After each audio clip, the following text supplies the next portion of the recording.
Hey there, wonderful viewers. If you're enjoying my content, please take a second to hit that like button. It really helps the YouTube algorithm show my videos to more people. Don't forget to subscribe if you haven't already. Now grab your favorite drink, sit back, relax, and let's dive into today's story. I promise it'll be worth your time. The heat hit us like a physical force as we stepped off the small bus in Chone, Ecuador. It was June 2018. And three of us, medical students from different corners of the United States, had embarked on what we thought would be a straightforward educational experience, studying traditional medicine with the Shuar people. None of us could have predicted how that week would change our understanding of the natural world and our place in it. I remember checking my phone one last time before losing service. It was 2:15 p.m., and the temperature display read 35 degrees C, 95 degrees O, though the humidity made it feel much hotter. My colleagues, Dr. Rebecca Chen from Johns Hopkins and Thomas Murray from Yale Medical, looked as overwhelmed as I felt. We'd spent the last 36 hours traveling, first by plane to Quito, then by a smaller aircraft to Chone, followed by a bus ride that had tested our endurance on roads that seemed to deteriorate with every mile. The town of Chone itself straddled the line between modern Ecuador and its ancient roots. Concrete buildings with satellite dishes shared streets with traditional wooden structures that hadn't changed much in the last century. The air was thick with the sense of cooking fires, tropical flowers, and the underlying mustiness of perpetual dampness that seemed to characterize everything in this part of the country. Miguel, our local contact and translator, met us at the bus station. His weathered face broke into a smile as he helped us load our bags into an ancient Land Rover that had clearly seen better decades. "The family is excited to meet you," he said, navigating the rutted dirt roads leading out of town. They've been preparing for weeks. As we drove, Miguel filled us in on the protocols we'd need to observe. The Shuar weren't just another indigenous group doing cultural demonstrations for tourists. They were one of the Amazon's most renowned societies, historically feared by colonizers and neighboring tribes alike for their warrior culture and sophisticated use of natural medicines. The family we'd be staying with, the Tentets, were respected healers who had agreed to share their knowledge only after months of careful negotiation through the university's anthropology department. "Remember," Miguel cautioned, "everything you see and learn is a privilege, not a right. The family can end your stay at any time if they feel you're not showing proper respect." He went on to explain various taboos and customs we'd need to observe, from not photographing certain ceremonies to never touching someone's head without permission. The journey to the Shuar settlement took nearly 3 hours, the vehicle struggling through muddy tracks that barely qualified as roads. The jungle pressed in around us, a living wall of green that seemed to swallow all signs of civilization. The transformation from town to wilderness happened so gradually that it was hard to pinpoint when exactly we'd left the modern world behind. But at some point, the occasional farmhouses and cleared fields gave way to unbroken forest canopy. I was the only one of our group with previous rainforest experience, having spent a summer in Costa Rica during my undergraduate years. But the Amazon was different, more primordial somehow, as if we were traveling backward in time with each mile. The trees here were giants, their buttressed roots larger than the cars we'd left behind in Chone. Lianas as thick as my arm draped between the branches like frozen waterfalls of vegetation, and every surface hosted a riot of epiphytes, orchids, and bromeliads. The wildlife was different, too. In Costa Rica, animals had seemed almost accustomed to human presence, with monkeys and coatis regularly approaching tourist areas. Here, we caught only glimpses, a flash of brilliant blue as a morpho butterfly crossed our path, the shadowy movement of something large in the canopy above, the occasional explosion of wings as our vehicle startled unseen birds into flight. "The forest is watching us," Miguel said, noticing my attention to our surroundings. "In the Amazon, humans are not the only ones who observe and judge." He proceeded to tell us about Shuar beliefs regarding the jungle's consciousness, how they viewed the forest not as a collection of separate organisms, but as a single vast intelligence that communicated through signs and omens we'd need to learn to recognize. As the afternoon wore on, the quality of light changed, filtering through the canopy in increasingly abstract patterns. The humidity seemed to increase with each mile, until it felt like we were breathing water instead of air, The Land Rover's ancient air conditioning had given up hours ago, and our clothes were soaked with sweat. Just when it seemed the journey would never end, Miguel turned off the main track onto an even narrower path. "We walk from here," he announced, killing the engine. "The family believes it's important to approach their home on foot. It shows respect and allows the forest to become acquainted with you." We grabbed our packs, leaving the heavier luggage to be transported later, and began the final leg of our journey. The path was barely visible, marked only by subtle signs that Miguel had to point out. A bent twig here, a particular arrangement of leaves there. As we walked, the forest seemed to press closer, its sounds growing more distinct and immediate. The background hum of insects swelled and ebbed like an organic symphony, punctuated by bird calls and the occasional crash of branches from high above. None of us spoke during that final approach, whether from exhaustion, anticipation, or some instinctive recognition that we were entering a different realm. We moved in silence, our boots squelching in the mud as we followed Miguel deeper into the heart of the Amazon. The Shuar family's settlement materialized from the jungle like a mirage, emerging only when we were nearly upon it. The transition was so abrupt that I almost stumbled. One moment we were pushing through dense undergrowth, the next we stood in a carefully maintained clearing that hummed with purposeful activity. The settlement's design spoke to centuries of accumulated wisdom.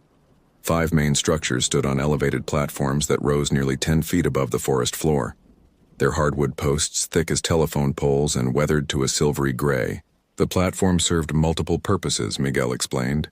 Protection against flooding during the rainy season, defense against both animal and human intruders, and separation from the multitude of ground-dwelling creatures that called the Amazon home. The buildings themselves were architectural marvels that merged form and function. Steep-pitched roofs, thatched with palm fronds in an intricate pattern that Miguel said could last 20 years, shed the frequent rains while providing ventilation. The walls where they existed were a combination of woven reed panels and open spaces that allowed airflow, while keeping out unwanted visitors. Our hosts, the Tentet's family, emerged from the largest structure to greet us. Rosa, the family matriarch, moved with the fluid grace of someone completely at home in their environment. She wore a mix of traditional and modern clothing, a hand-woven blouse paired with practical cotton pants, her long black hair tied back with a band of beautifully beaded work. Her smile carried genuine warmth, though her eyes held the careful assessment of someone evaluating potential allies or threats. Antonio, her husband, presented a more imposing figure.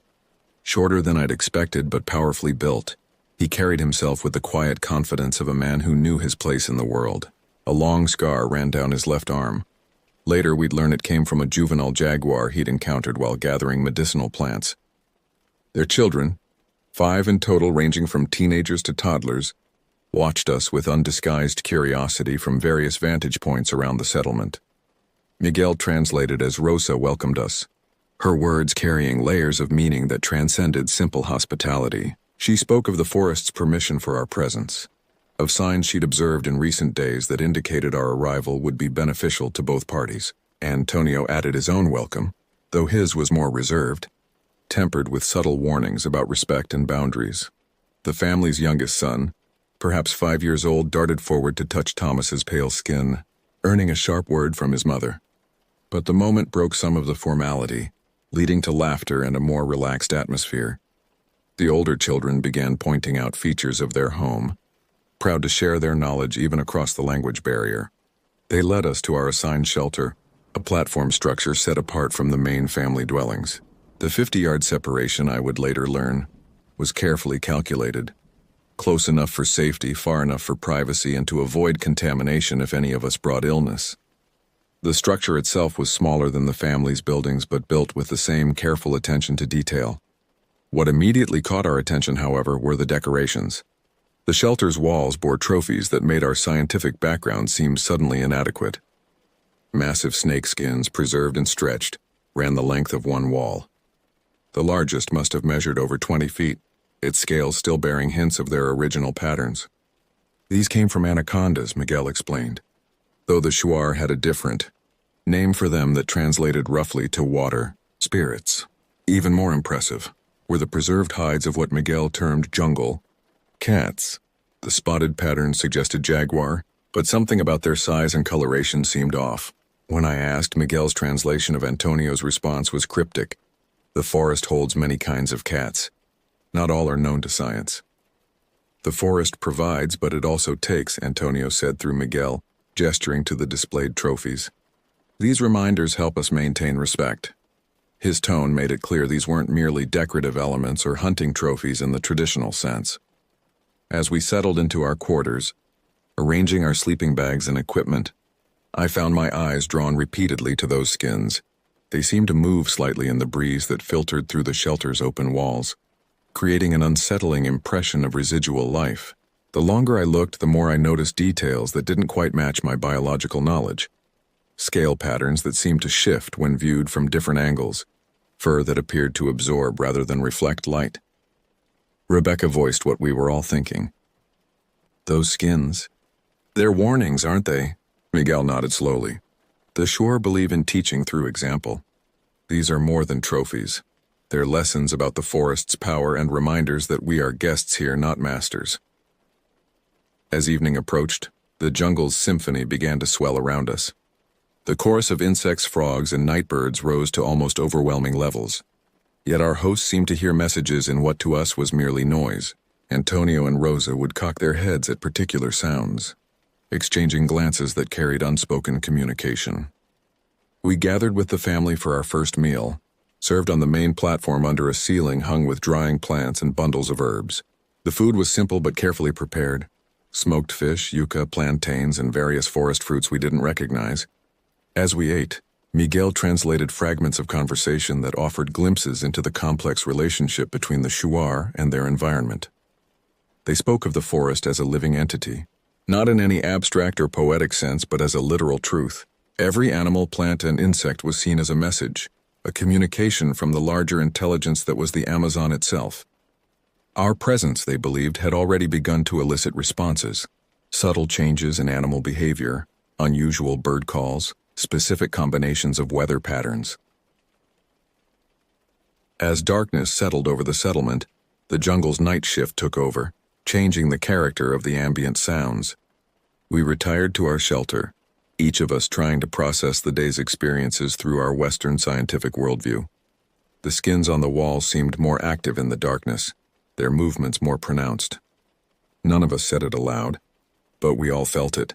We were being watched, evaluated, not just by our hosts, but by something larger and less comprehensible. Sleep came fitfully that first night, interrupted by unfamiliar sounds and the constant awareness of those warning skins moving in the darkness. Our medical training suddenly felt inadequate.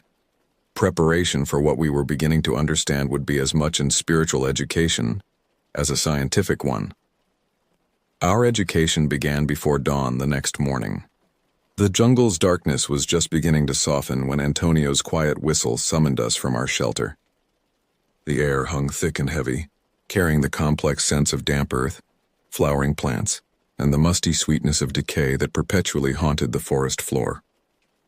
Rosa had prepared Wayusa, a traditional stimulant tea that the Shuar drank before hunting or gathering expeditions. The bitter liquid brought immediate alertness, different from coffee's jittery energy. More like a sharpening of senses, an awakening of awareness we didn't know we possessed. Through Miguel, Rosa explained that Wayusa was more than mere stimulant. It was a teacher plant that helped bridge the gap between human perception and forest wisdom.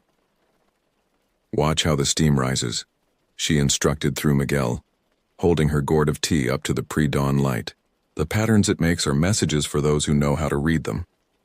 She traced shapes in the rising vapor with her finger, reading omens about weather, animal movements, and the day's potential for healing work. Our first expedition into the jungle proved how little our medical training had prepared us for this experience. Antonio led us along nearly invisible trails, pointing out medicinal plants with a precision that made our pharmacology courses seem clumsy and generalized.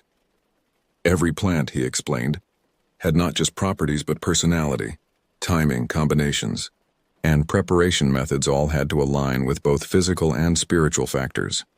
This one, he said, indicating a nondescript vine, only offers its medicine during the waning moon, and only if harvested with gratitude. He demonstrated the proper way to collect it, offering a small gift of tobacco and murmuring words in Shuar that Miguel said were too sacred to translate.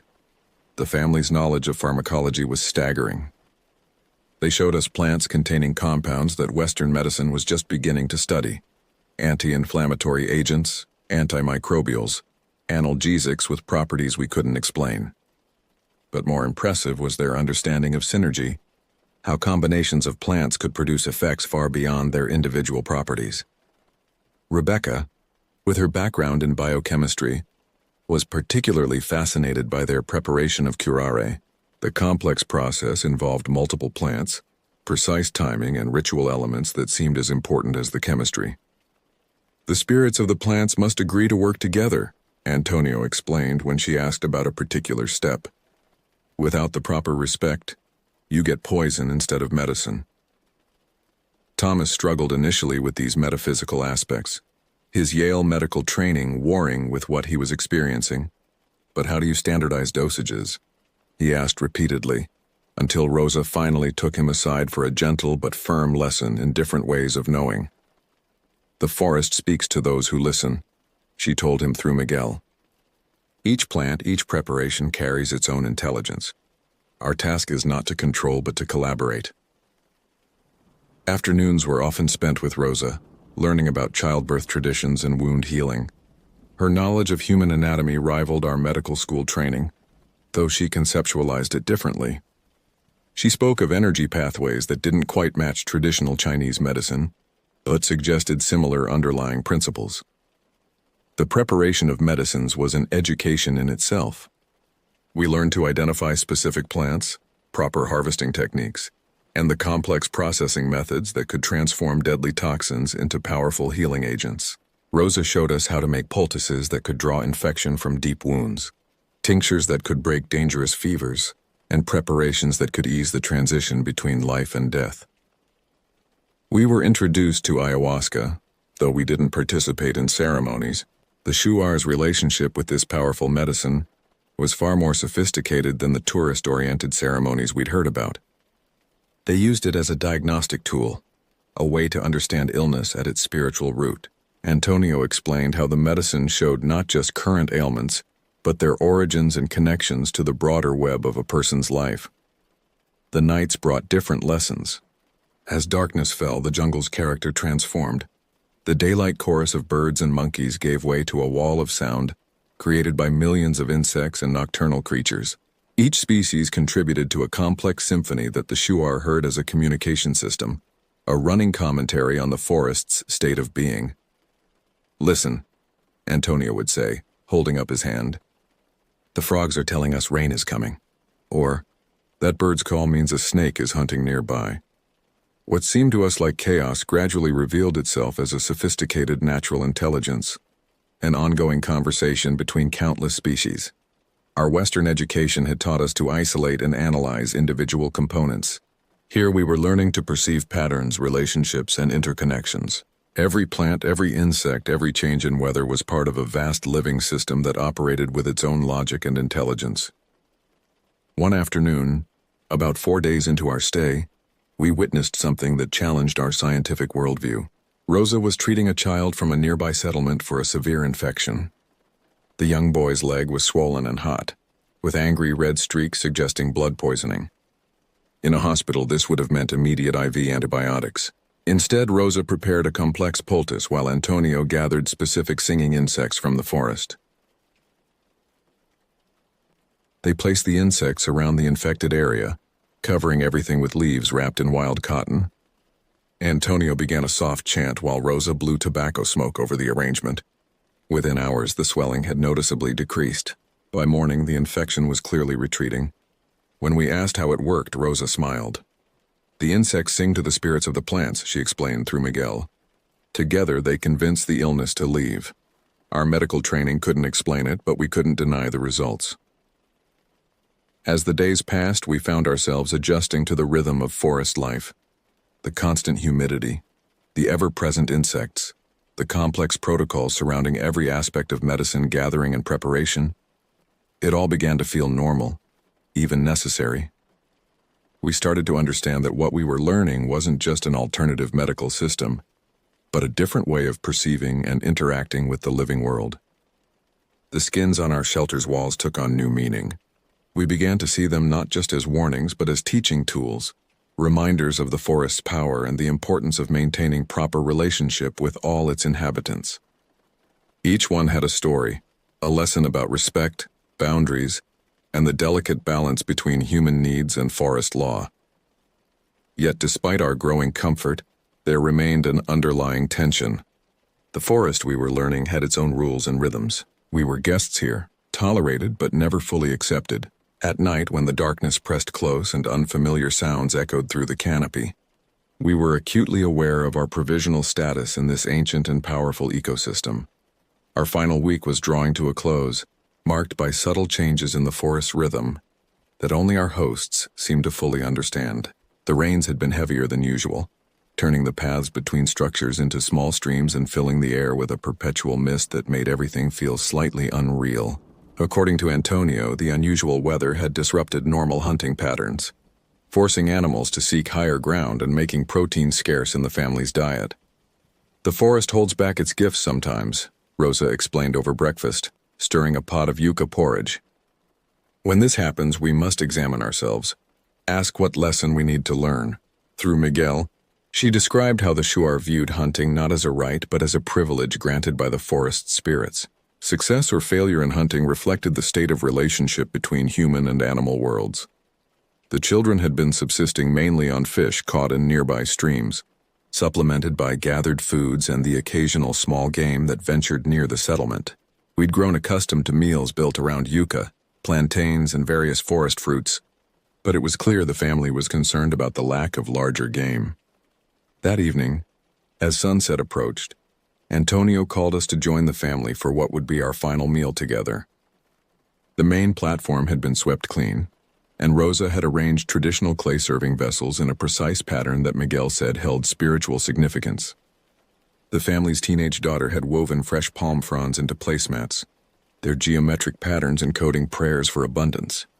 As we settled into our places, I noticed how the declining sunlight played through the platform's open walls, creating shifting patterns that seemed to animate the dried plants hanging from the rafters. The usual evening chorus was just beginning, but something about it seemed different, more focused, as if the forest's countless voices were building toward some kind of crescendo. Antonio spoke at length about the jungle's spirits, not as folklore or metaphor, but as a living reality that shaped their daily existence. Through Miguel's translation, we learned of entities that walked between worlds, guardian spirits that protected certain places, and darker things that hunted in the deepest parts of the forest. His words carried the weight of personal experience, not hearsay. "There are old beings here," he said, his voice dropping as Miguel translated. "They were here before us, before the first Shuar, maybe before humans walked upright. They remember when the forest was young." He described territories where even experienced hunters wouldn't go, places where the rules of nature seemed to operate differently. The children listened with rapt attention, though they must have heard these stories many times. I noticed how they drew closer to the fire as their father spoke, how their eyes darted to the darkness gathering beyond our circle of light.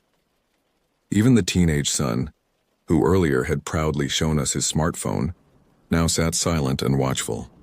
Rosa added her own perspectives, speaking of boundaries that existed not in physical space but in the realm of spirit. She described how certain animals acted as messengers between worlds, how their behavior could warn of approaching dangers or announce opportunities for healing work. "The most dangerous time," Antonio said, pausing to let Miguel translate carefully, "is when the jungle falls silent. When even the insects stop their songs, it means something is coming." His eyes met each of ours in turn, making sure we understood the gravity of his words. The meal itself was simple but prepared with evident care: roasted yucca, fresh hearts of palm, and a soup made from forest mushrooms that Rosa said promoted clear vision, both physical and spiritual. The lack of meat was noticeable, though no one mentioned it directly. As we ate, Antonio described how traditional Shuar hunting practices maintained balance with the forest.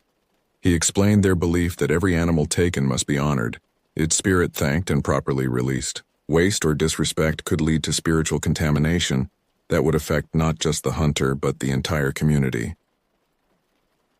The conversation turned to changes they'd observed in recent years: shifting weather patterns, new diseases affecting plants and animals, the encroachment of logging operations on the forest's edges.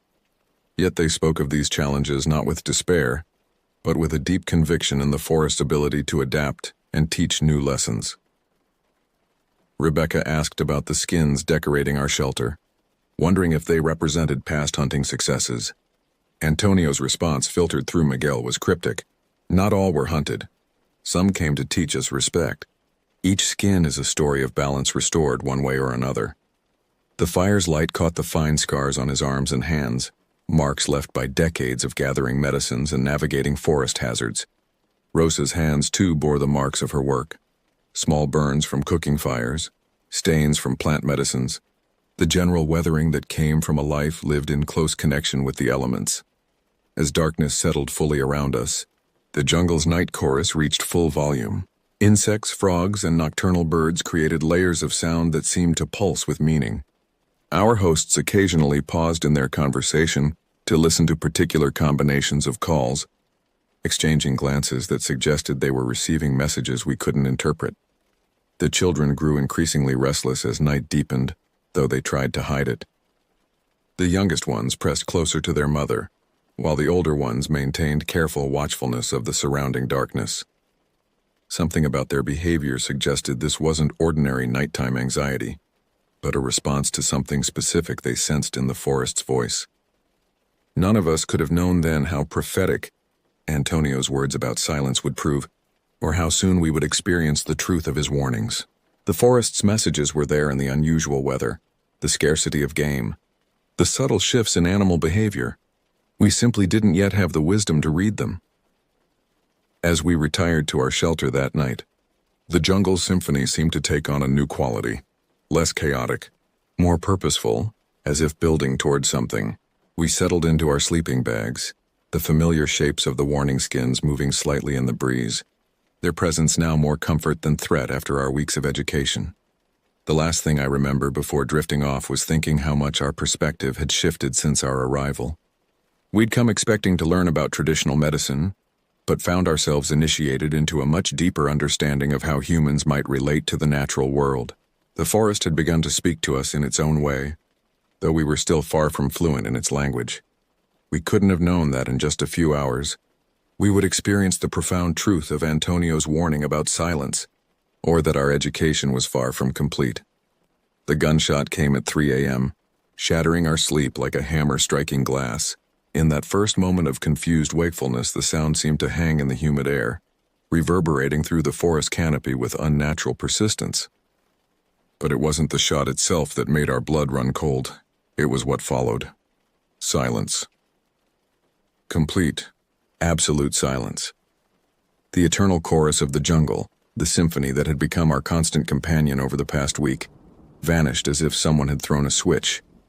No insects, no frogs, no birds, nothing. The absence of sound pressed against our eardrums like a physical force, creating a sensation of pressure that made it difficult to breathe. In our elevated shelter, we huddled together, suddenly very aware of how exposed we were. The 2-inch knife I'd brought, a gesture toward preparedness that had seemed adequate in the safety of my Seattle apartment, now felt absurdly inadequate.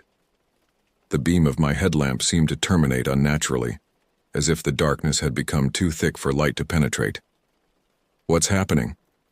Rebecca whispered, her voice startlingly loud in the unnatural quiet. None of us answered. We'd learned enough during our stay to know this silence was deeply wrong, a violation of the forest's fundamental nature. Thomas fumbled with his satellite phone, though we all knew it hadn't worked since our arrival. The screen's blue glow cast strange shadows on the warning skins that decorated our shelter's walls. In the artificial light, the preserved hides seemed to writhe with a life of their own, their patterns shifting in ways that defied rational explanation. We took positions around the entrance to our shelter, passing my small knife between us like a talisman. The platform's elevation, which had seemed like reasonable protection against normal threats, now felt precarious. We were trapped in a box, suspended between earth and sky, surrounded by a darkness that seemed increasingly alive and aware. Time became fluid, stretching and contracting with our fear. Every small sound, the creak of the platform's wooden supports, the rustle of our sleeping bags, our own carefully controlled breathing, seemed magnified to impossible levels. The silence acted like an amplifier, making every tiny noise feel like a beacon announcing our presence to whatever lurked in the darkness. Through the open walls of our shelter, the forest had transformed into an alien landscape. The familiar shapes of trees and vines had become abstract forms that seemed to move when viewed directly. Moonlight filtered through the canopy, created patterns that didn't match the actual arrangement of branches above. Could it be another hunter? Thomas suggested, his voice barely a whisper. The question hung in the air, reminding us of Antonio's warnings about other things that hunted in these woods, things that weren't human and didn't follow human rules. Rebecca gripped my arm suddenly, pointing without speaking. Something was moving through the forest below our shelter. The movement was smooth, deliberate, and completely silent, a deeper darkness flowing between the trees like liquid shadow. It passed beneath our platform, and I felt the hair rise on the back of my neck as an overwhelming sensation of being watched washed over us. The silence stretched on, defying our understanding of natural law. We'd learned that the jungle was never quiet, that its constant sound was as fundamental as gravity. This absence of noise was more than mere silence. It felt like a negative space, a void that actively consumed sound. Our scientific training offered no framework for what we were experiencing. Medical school hadn't prepared us for this profound wrongness, this fundamental violation of natural order. We found ourselves falling back on more primitive responses, the ancient human instincts that recognize when something supernatural is occurring. The knife passed between us again, our hands leaving sweat marks on its handle. Each of us held it differently, Thomas in a defensive grip he'd learned in martial arts classes, Rebecca like she might wield a scalpel, me with the desperate clutch of someone holding a lifeline. We all knew it would be useless against whatever had silenced an entire ecosystem, but having it was better than having nothing. The darkness pressed closer, thick as tar, and seemingly alive with purpose. The warning skins on our walls no longer needed wind to move. They writhed independently now, their patterns flowing like oil on water. What had seemed like decorative warnings earlier now felt like active participants in whatever drama was unfolding around us. Several times we heard movement in the forest, not the normal sounds of nocturnal creatures, but something large moving with deliberate stealth. Each time the motion seemed to circle our shelter, spiraling gradually closer. The pattern was too precise to be random, too calculated to be natural. When the first pre-dawn light finally began to filter through the canopy, we were shaking from exhaustion and accumulated fear. The silence had become a presence in itself, a tangible thing that filled the air like invisible smoke. None of us had spoken for hours, afraid that any sound might draw attention from whatever force had imposed this unnatural quiet on the forest. "What's out there?" whispered Karen, one of my fellow students. None of us answered. We'd been taught that predators in the Amazon were generally shy of humans. But we'd also learned that unusual behavior, like the complete silencing of the jungle, often preceded the appearance of something dangerous. The minutes stretched into hours. We took turns watching the entrance, though the moonless night meant we could see little beyond our shelter's threshold. The silence continued, broken only by our breathing and the occasional creak of the platform beneath us. Fear does strange things to human perception. As we waited in the darkness, our minds conjured terrible possibilities. Every shadow became a jaguar preparing to pounce. Every slight rustle of leaves transformed into an approaching predator. The snakeskins on our walls seemed to move in the darkness, their scales catching what little light penetrated the jungle canopy. The preserved hides of the jungle cats took on sinister aspects, their empty eye sockets seeming to watch us with malevolent intent. We thought about Antonio's stories of forest spirits and entities that walked between worlds. In the absolute darkness and silence, such things seemed not just possible, but probable. Time lost all meaning. We marked its passage only by the gradual stiffening of our muscles as we maintained our vigil. The knife passed between us like a talisman, each of us gripping it until our hands cramped, then passing it to the next person. The first hint of dawn brought no immediate relief. The silence persisted as gray light slowly filtered through the canopy. Only when the sun had fully risen did we hear the first hesitant bird calls, followed gradually by the return of insect sounds. We emerged from our shelter on shaking legs, eyes scanning the surrounding forest for any sign of threat. Antonio found us there, his weathered face breaking into an amused smile. "Come," he said, gesturing for us to follow. Behind the main family dwelling, we found our answer, a large capybara already being prepared for cooking. The world's largest rodent had wandered too close to the settlement during the night, providing an opportunity too good to pass up. But why did everything go silent?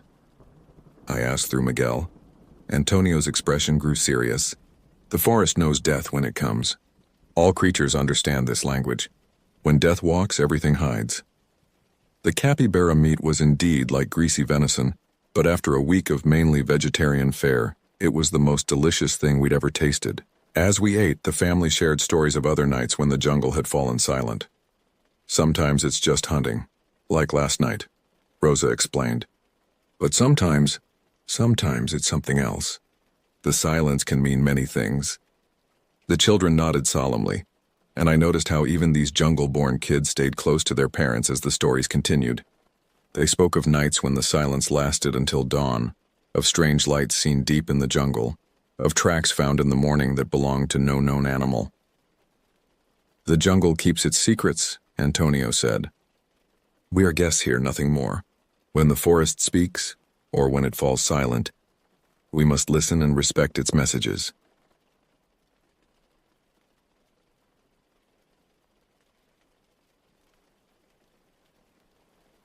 I remember this like it was yesterday, because for me it was July 22nd, 2009. I had just gotten married to my beautiful wife, Samantha, at the beginning of the month. I was 32 years old. Have you ever written your thoughts down knowing you're legally dead? Neither have I until now. The summer heat was oppressive that day, the air thick and humid, clinging to my skin like an unwelcome embrace. Samantha had decided to take a nap, seeking refuge from the sweltering afternoon in the cool darkness of our bedroom. I, on the other hand, felt restless, my mind buzzing with an inexplicable energy that demanded release. Our new house sat on the edge of a vast expanse of woods, a sea of green that stretched as far as the eye could see. I had always been drawn to nature, finding solace in its quiet beauty and unpredictable wildness. Without much thought, I slipped on my hiking boots, grabbed a water bottle, and headed out the door. The forest welcomed me with open arms, its canopy providing blessed relief from the relentless sun. The familiar sense of pine and damp earth filled my nostrils as I ventured deeper into the woods. I had no particular destination in mind. I simply wanted to explore, to lose myself in the rhythmic crunch of leaves beneath my feet and the occasional birdsong overhead. Time seemed to lose all meaning as I walked. The forest around me grew denser, the light filtering through the leaves taking on an almost ethereal quality. I checked my watch, surprised to find that nearly an hour had passed since I'd left the house. A fleeting thought of Samantha crossed my mind. She might be worried if she woke to find me gone. But I pushed it aside, telling myself I'd turn back soon. That's when I heard it. A sound so out of place in these woods that it stopped me in my tracks. It wasn't the snap of a twig or the rustle of leaves that I'd grown accustomed to hearing. No, this was different, a splash. Clear and unmistakable, like someone or something had disturbed a body of water nearby. Curiosity got the better of me. I veered off the faint trail I'd been following, pushing through dense underbrush towards the source of the sound. The vegetation seemed to grow thicker with each step, branches clawing at my clothes and skin as if trying to hold me back. But I pressed on, driven by an inexplicable need to discover the origin of that splash. After what felt like an eternity of struggling through the undergrowth, I stumbled into a small clearing. The sight that greeted me was so surreal, so at odds with the normal forest I'd been traversing, that for a moment I wondered if I'd somehow stepped into another world entirely. A creek cut through the center of the clearing, but this was no ordinary stream. The water glowed with an eerie pale green light that seemed to pulse gently, like a beating heart. A thick mist hovered above the surface, swirling and dancing in patterns that defied natural explanation. The trees surrounding the creek were twisted and gnarled, their bark blackened as if scorched by some great heat. I stood frozen at the edge of the clearing, my mind struggling to process what I was seeing. The rational part of me insisted that there had to be a logical explanation, some kind of bioluminescent algae, perhaps, or a trick of the light. But a deeper, more primal part of my brain screamed that this was wrong, that I needed to turn and run as fast as I could back the way I'd come.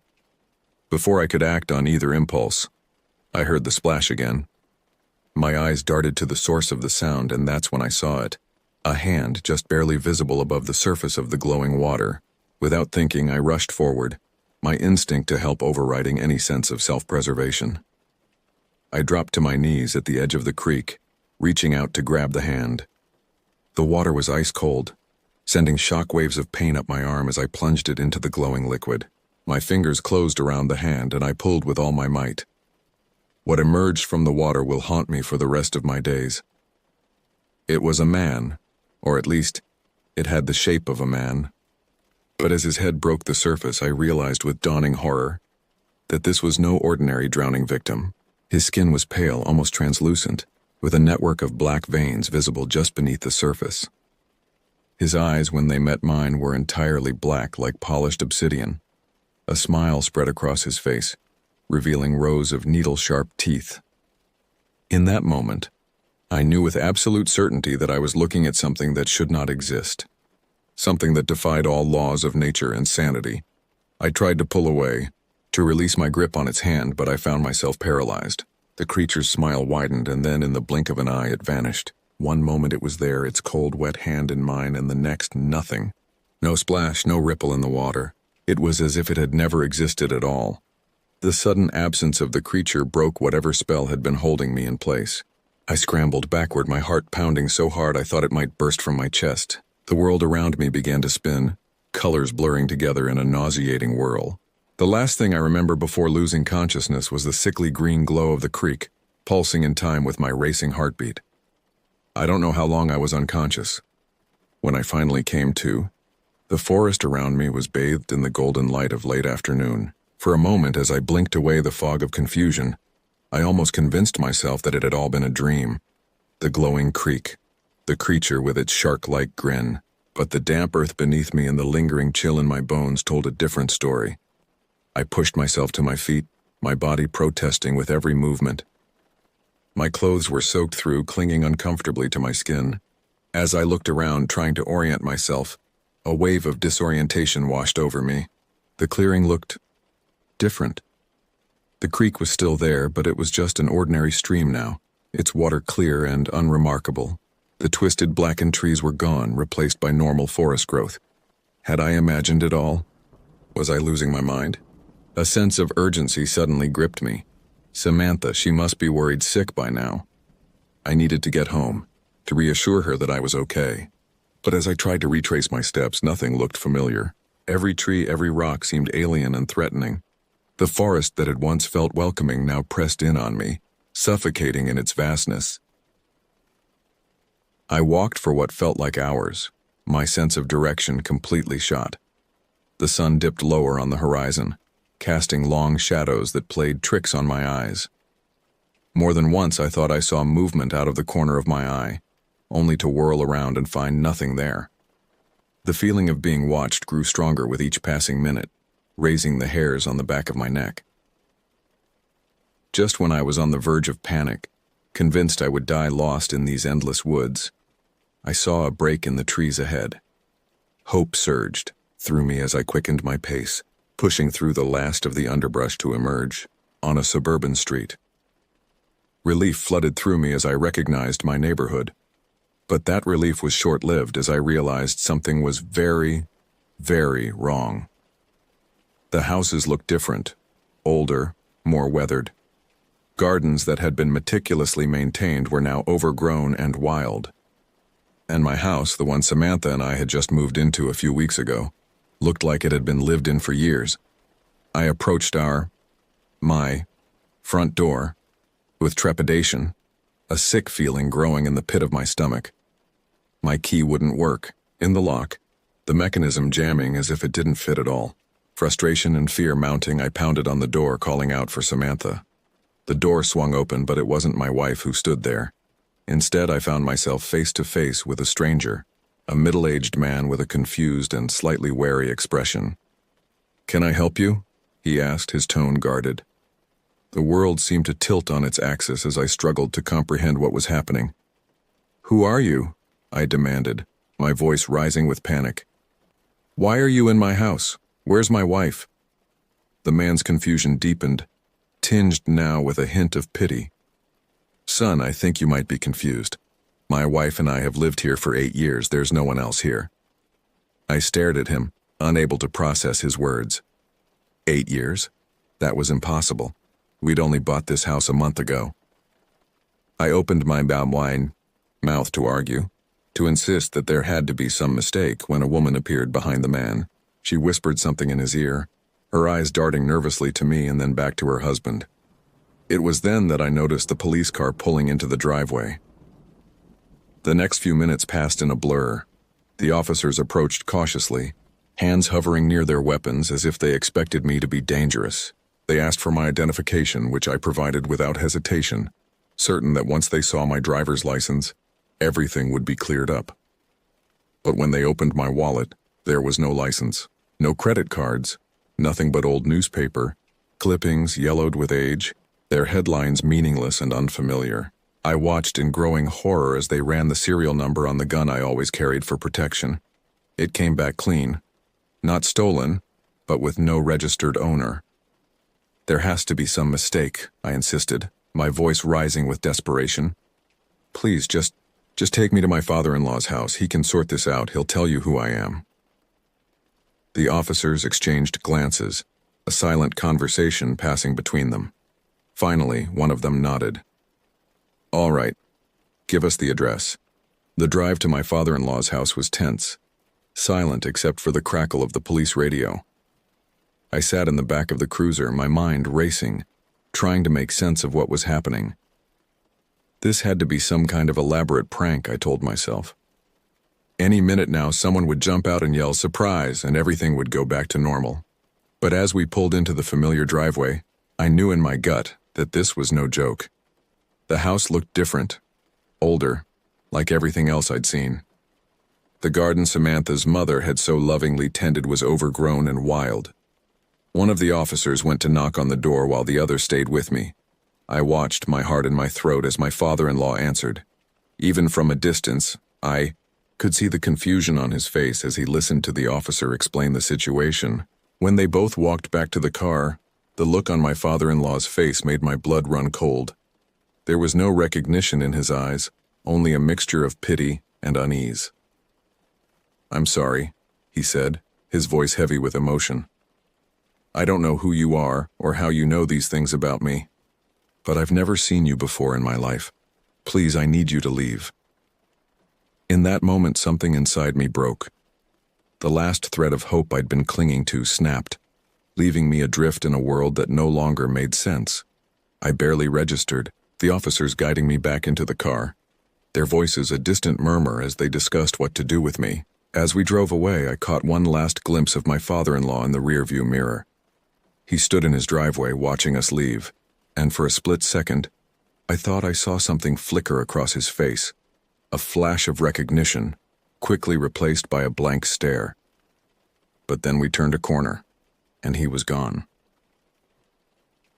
The next few days passed in a haze of confusion and mounting terror. I was taken to the police station, a place I once associated with safety, but now felt like a prison. The stark fluorescent lights cast harsh shadows across the faces of the officers, making them look alien and threatening. Every creak of a door, every distant shout from a holding cell sent shivers down my spine. They questioned me for hours on end, their voices growing increasingly frustrated and suspicious as my story remained unchanged. I told them everything, about my life, my job, my recent marriage to Samantha. I described our house, our families, our friends in painstaking detail. But for every fact I provided, they came back with contradictions that shook me to my core. "Sir," one detective said, his eyes cold and unforgiving. "We've checked with the company you claim to work for. They have no record of your employment. In fact, they've never heard of you." I felt the blood drain from my face. "That's impossible," I whispered, my voice hoarse from hours of talking. "I've been there for 5 years. I have colleagues, friends there. Check with human resources, they'll—" "We did," he cut me off. "There's no record of you anywhere in their system. No email, no payroll information, nothing." As the days wore on, the hits kept coming. The university I'd attended had no alumni by my name. The apartment I claimed to have rented before buying our house had never had a tenant matching my description. It was as if I had been erased from the world. My entire existence wiped clean like a hard drive. But the worst was yet to come. On the 3rd day of my detainment, they brought in a woman I recognized immediately, Samantha's mother. My heart leapt at the sight of her, sure that she would clear everything up. But as our eyes met, I saw no recognition in her gaze, only fear and confusion. "Mrs. Carlson," I said, my voice breaking, "please tell them who I am. Tell them about the wedding, about—" "I'm sorry," she interrupted, her voice trembling. "I've never seen this man before in my life." The words hit me like a physical blow. I staggered back, my vision blurring as tears filled my eyes. "No," I whispered. "No, that's not possible. We just had dinner last week. You made your famous pot roast, remember? Samantha spilled wine on the tablecloth and we all laughed about it." Mrs. Carlson's face paled. How do you know about that? That happened, but it was just me and Samantha. She's not married. She's never been married." The room seemed to tilt around me. I could hear the detectives talking, their voices muffled as if coming from underwater. Mrs. Carlson was ushered out, throwing one last frightened glance over her shoulder at me. That night, alone in my holding cell, the true horror of my situation began to sink in. Every time I closed my eyes, I saw that creature from the creek, its shark-like grin growing wider and wider until it consumed my entire field of vision. I could hear whispers in the darkness, voices speaking in a language I couldn't understand but that filled me with dread. Sleep, when it came, brought no relief. My dreams were a chaotic swirl of memories and nightmares. I saw Samantha, her face contorting into that inhuman grin. I relived our wedding day, only to watch as the guests melted away into pools of that sickly green water from the creek. I woke up screaming more than once, drenched in cold sweat, the echoes of those alien whispers still ringing in my ears. As the days turned into weeks, I was moved to a psychiatric facility for further evaluation. The world outside my window continued to turn, oblivious to the fact that my entire existence had been erased. I watched the seasons change, leaves turning golden and then falling, snow blanketing the ground only to melt away again. And all the while, the memories of my old life began to fade. Not dramatically, not all at once, but in small, insidious ways. I would reach for a memory, the sound of Samantha's laugh, the feel of her hand in mine, only to find it slipping away like sand through my fingers. The more I tried to hold on to these memories, the more elusive they became. Dr. Henrietta Calhoun, the psychiatrist assigned to my case, was a stern-looking woman with sharp eyes that seemed to pierce right through me. She listened to my story with an impassive expression, occasionally making notes on her clipboard. "What you're describing," she said after I'd finished recounting my tale for what felt like the 100th time, "sounds like a severe dissociative episode. It's not uncommon for individuals under extreme stress to create elaborate false memories as a coping mechanism." I shook my head vehemently. "No, you don't understand. This isn't some fantasy I've made up. I lived this life. I can tell you every detail about Samantha, the way she takes her coffee, the scar on her left knee from when she fell off her bike as a kid. How could I know these things if I hadn't experienced them?" Dr. Calhoun's expression softened slightly. "The human mind is capable of creating incredibly detailed and convincing narratives. It's possible that you've constructed this life based on fragments of real memories, perhaps combined with things you've read or seen. But I knew she was wrong.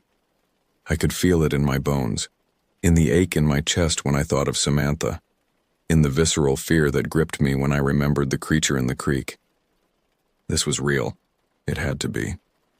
As time passed, I began to notice strange things happening around the facility. Objects would move when no one was looking. Shadows would flicker in the corners of rooms, vanishing the moment I tried to focus on them. More than once I caught glimpses of patients or staff members whose eyes seemed to be entirely black for just a split second before returning to normal. I tried to tell Dr. Calhoun about these occurrences, but she dismissed them as hallucinations, further evidence of my delusions. She increased my medication, scheduled more therapy sessions, and encouraged me to focus on grounding myself in reality. But how could I ground myself in a reality that no longer made sense? One night, as I lay in my bed staring at the ceiling, I heard a sound that made my blood run cold. It was the splash, the same unnatural sound I'd heard in the woods all those months ago, but that was impossible. We were miles from any body of water large enough to make such a noise. I sat up, my heart pounding in my chest. The room was dark, but I could have sworn I saw movement in the shadows. And then, just for a moment, I caught a glimpse of something in the corner of the room, a pair of pitch-black eyes watching me from the darkness. I blinked, and it was gone. But I knew, with a certainty that chilled me to my core, that whatever had happened to me in those woods, whatever had stolen my life and identity, it wasn't finished with me yet. As I lay back down, trying to calm my racing heart, I couldn't shake the feeling that I was standing on the edge of something vast and terrifying. The world as I knew it had already unraveled. Now I feared something far worse was about to begin. As the months dragged on, I felt myself slipping further and further away from the man I used to be. The memories of my old life, of Samantha, of our home, of the life we'd planned together, began to feel more like half-remembered dreams than lived experiences. But even as those memories faded, the terror of that day in the woods remained sharp and visceral. The psychiatric facility became my whole world. Days blurred together in a haze of group therapy sessions, medication adjustments, and endless hours staring out the window at a world that no longer recognized me. The doctors continued to insist that my experiences were nothing more than a complex delusion, a break from reality triggered by some unknown trauma. But I knew the truth. And as time passed, I began to notice things, small, unsettling details that others seemed to overlook or ignore. It started with the shadows. At first, I thought it was just my imagination, a trick of the light or a side effect of my medication, but soon I couldn't deny what I was seeing. The shadows in the corners of rooms would move, twisting and writhing when no one else was looking. Sometimes, just out of the corner of my eye, I'd catch a glimpse of a dark figure darting across a room, only to vanish when I turned to look directly at it. Then came the whispers. Late at night, when the facility was quiet and still, I'd hear them, soft, sibilant sounds just on the edge of hearing. They seemed to come from everywhere and nowhere at once.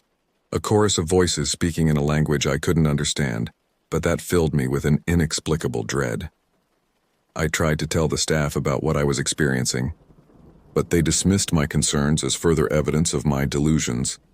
They increased my medication, scheduled more therapy sessions, and encouraged me to focus on grounding myself in reality. But how could I ground myself in a reality that no longer made sense? As the days wore on, I began to notice changes in some of the other patients and staff members. It was subtle at first. A nurse's smile that seemed a little too wide, a patient's laugh that went on a little too long. But soon I couldn't ignore the wrongness I sensed in them. There was Mrs. Abernathy, an elderly patient who had been kind to me when I first arrived. One day I saw her sitting alone in the common room, staring out the window. When I approached to say hello, she turned to me with a blank expression. For just a moment, her eyes seemed to flicker, becoming entirely black before returning to normal. She smiled at me then, but it wasn't Mrs. Abernathy's smile. It was too wide, too full of teeth. Then there was Dr. Reeves, one of the younger psychiatrists on staff. I'd always found him to be understanding and patient, but lately something about him had changed. His movement seemed off, somehow jerky and too smooth at the same time. And sometimes when he thought no one was looking, I'd catch him making strange, repetitive gestures with his hands, as if he was puppeting his own body. I knew I couldn't trust anyone with what I was seeing. They already thought I was crazy. If I started talking about people with black eyes and moving shadows, they'd never let me out of here. So I kept quiet, watching and waiting, trying to make sense of the impossible things happening around me. But the true horror didn't fully reveal itself until the night of the storm. It was a vicious tempest, with howling winds and sheets of rain that lashed against the windows of the facility. The power had gone out early in the evening, leaving us in darkness broken only by the occasional flash of lightning. Most of the patients had been ushered to their rooms, but I remained in the common area, unable to face the prospect of being alone in the dark. As I sat there, watching the storm rage outside, I heard it, a sound that made my blood run cold. It was the splash, the same unnatural sound I'd heard in the woods all those months ago. But that was impossible. We were miles from any body of water large enough to make such a noise. Lightning flashed, illuminating the room for a brief moment, and in that instant I saw them, figures, dozens of them, pressing against the windows. Their faces were distorted, features twisted into grotesque parodies of human expression, and their eyes, God, their eyes were entirely black, just like the creature from the creek. I stumbled backward, a scream caught in my throat. As darkness fell again, I heard the windows begin to crack under the pressure of those impossible bodies. The whispers I'd been hearing for months rose to a deafening crescendo, filling my head with their alien language. In that moment, I knew with absolute certainty that whatever had happened to me in those woods, whatever had stolen my life and identity, it wasn't content to leave me here. They had come to finish what they'd started. I ran, through darkened hallways and downstairs, my heart pounding in my chest. Behind me, I could hear the sound of shattering glass and inhuman shrieks. The entire building seemed to groan and shift, as if it was being twisted by some enormous, unseen force. I don't know how I made it out of the facility.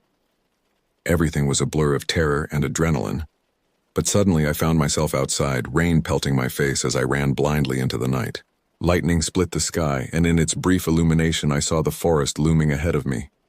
Some part of me knew I shouldn't go in there, that the woods held nothing but danger for me. But a deeper instinct, something primal and desperate, told me it was my only chance. So I plunged into the darkness of the forest, branches whipping at my face as I ran. I ran until my lungs burned and my legs felt like they would give out beneath me. And then, just when I thought I couldn't take another step, I burst into a familiar clearing. The creek was there, its waters glowing that sickly green even in the darkness of the storm. For a moment I stood frozen, the rain soaking through my clothes as I stared at the pulsing waters. This was where it had all begun, and somehow I knew this was where it had to end. Behind me, I could hear them coming. The whispers were growing, louder, accompanied now by the sound of snapping branches and inhuman footfalls. I had nowhere left to run. With one last desperate prayer to a God I wasn't sure I believed in anymore, I stepped into the creek. The water was ice cold, sending shocks of pain through my body. But I pushed forward, wading deeper until the glowing liquid reached my chest. The whispers were all around me now, so loud they drowned out even the sound of the storm. As the water closed over my head, I saw them. Hundreds of pale, twisted faces pressing in from all sides, their black eyes glittering with alien hunger. I opened my mouth to scream, but only bubbles escaped as the glowing water filled my lungs. And then, darkness. I don't know how long I was in the darkness. Time seemed to lose all meaning, stretching out into an endless void of nothingness. There was no light, no sound, no sensation of any kind. Just absence. And then, slowly, I became aware of a change. It started as a faint glow, barely perceptible at first but gradually growing stronger. The darkness began to recede, replaced by swirling patterns of color that danced and shifted before my eyes. As my senses returned, I realized I was lying on something solid. I could feel rough texture beneath my fingers. Bark. With great effort, I managed to open my eyes fully, blinking against the sudden influx of light. I was in a forest, but not like any forest I'd ever seen before. The trees towered impossibly high, their trunks twisted into bizarre alien shapes. Their leaves glowed with an inner light, pulsing gently in shades of blue and purple. The air was thick and heavy, filled with floating motes of light that drifted lazily on unseen currents. As I pushed myself to a sitting position, I became aware of a presence nearby. Turning my head, I found myself face to face with myself. But it wasn't me. Not really. This other version of me was older, his hair streaked with gray and his face lined with years I hadn't lived. He regarded me with a mixture of sadness and resignation. as if he'd been expecting me but had hoped I wouldn't come. "Welcome," he said, his voice eerily familiar, yet somehow alien. "I wish I could say it's good to see you, but, well, you understand." I stared at him, my mind reeling. Who? What are you? Where am I? He sighed, a sound filled with centuries of weariness. "I'm you, or rather, I'm what you become when you stay here too long. As for where we are..." He gestured at the bizarre landscape around us. "This is the other side, the place behind the veil, the world that exists in the spaces between what you think of as reality." I shook my head, trying to process his words. "I don't understand. How did I get here? What happened to my life? My memories?" The other me, it felt wrong to think of him as myself, regarded me with a mix of pity and understanding. "You crossed over just like I did, just like countless others have done throughout history. Sometimes it's accidental, sometimes it's by choice. But once you're here, well, it changes you." He stood, offering me a hand. As I took it, I noticed that his skin was cool to the touch, almost inhumanly so. "Come," he said, "there's something you need to see." He led me through the strange forest, the ground beneath our feet pulsing with the same ethereal light as the leaves above. As we walked, I bombarded him with questions. What were those creatures I'd seen? What happened to Samantha, to my family? Was there any way to go back? But he remained frustratingly vague, offering only cryptic responses and sad smiles. It wasn't until we reached the edge of a vast clearing that he finally stopped and turned to me. "What you're about to see," he said, his voice heavy with warning, "will change everything you think you know about reality. Are you sure you're ready for that?" I nodded, though in truth I wasn't sure of anything anymore. With a resigned sigh, he stepped aside, allowing me to see what lay beyond. The clearing was filled with what looked like enormous, floating bubbles. Each one seemed to contain an entire world. I could see cities, oceans, mountains, all in miniature within these shimmering spheres. And with a jolt of recognition, I realized I was looking at alternate versions of Earth. "These are all possible realities," the other me explained. "Every choice, every decision, creates a new branch. Some are nearly identical to what you think of as your home. Others are radically different." As I watched, transfixed, I saw one bubble where dinosaurs still roamed the earth. In another, I glimpsed a world of gleaming futuristic cities and flying cars. And in yet another, I saw a desolate wasteland, the ruins of civilization poking through red irradiated sand.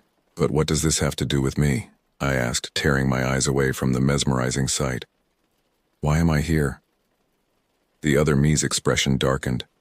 "Because something is wrong. The barriers between these realities are breaking down.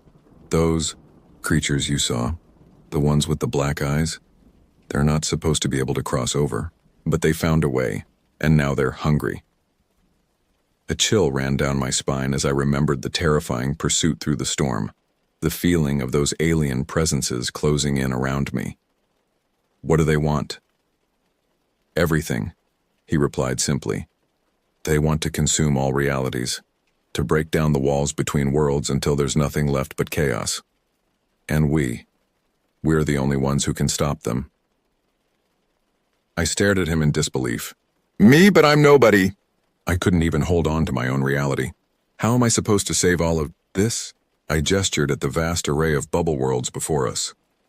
He placed a hand on my shoulder, and I was struck again by how unnaturally cold his touch was. "Because you're not tied to any one reality anymore. You can move between them, influence them in ways others can't. It's a terrible burden, I know, but it's also the only hope we have." As the weight of his words sank in, I felt a surge of something I hadn't experienced in a long time. Purpose. For months I'd been adrift, questioning my own sanity and existence. But now, faced with this impossible task, I felt a clarity I'd thought was lost forever. "What do I need to do?" I asked, squaring my shoulders and meeting his gaze. A small smile played at the corners of his mouth. My mouth, I reminded myself. "First," he said, "you need to remember who you really are. Not the person you thought you were, but who you are at your core, because that's the only thing that will anchor you as you move between worlds. He reached out, placing his palm against my forehead. This might hurt, he warned. Before I could respond, a jolt of energy surged through me. Images flashed before my eyes, not just of the life I remembered, but of countless other lives, other versions of myself across a multitude of realities. I saw myself as a soldier, a teacher, a criminal, a hero. I experienced lifetimes of joy and sorrow, triumph and failure, love and loss. And through it all, I began to understand. The person I'd been before stepping into that creek was just one facet of a much larger whole. My true self existed beyond any single reality, a constant thread running through the tapestry of existence. As the visions faded, I found myself on my knees, gasping for breath. The other me, the other aspect of myself, stood watching me with a mixture of sympathy and resolve. "Now," he said, offering his hand once more. "Are you ready to begin?" I took his hand, feeling the weight of infinite possibilities settling on my shoulders. "Yes," I replied, my voice steadier than I felt. "I'm ready." And with that, we stepped forward into the unknown, prepared to face whatever horrors lay ahead in our quest to save not just one world, but all of them. The sensation of moving between realities is impossible to describe to someone who hasn't experienced it. It's like being torn apart and put back together in the span of a heartbeat. Your very essence scattered across the cosmos and then reassembled in a new configuration. The first time I made the jump, I thought I was dying. In a way, I suppose I was. We emerged in a world that looked at first glance much like the one I'd left behind. But as my vision cleared and my senses adjusted, I began to notice the subtle differences. The sky had a faint purple tinge and the air tasted metallic on my tongue. In the distance, I could see a city skyline that was almost, but not quite, like the one I remembered from my old life. "Where are we?" I asked, my voice sounding strange and distorted in my own ears. My other self, I had taken to thinking of him as the guide, surveyed our surroundings with a grim expression. "This is one of the realities closest to your original one. It's also one of the most vulnerable to incursion." As if on cue, a distant scream echoed through the air. We both turned towards the sound and I felt my blood run cold. On the horizon, a mass of writhing darkness was advancing towards the city. Even from this distance, I could make out twisted, inhuman shapes within the seething blackness. "They're here," the guide said, his voice tight with tension. "We need to move quickly." We made our way towards the city, our pace quickening with each passing moment. As we drew closer, the sounds of panic and chaos grew louder. People were fleeing in all directions, their faces masks of terror. Some were shouting about monsters, others about the end of the world. None of them seemed to notice us as we pushed against the tide of fleeing humanity. "What's the plan?"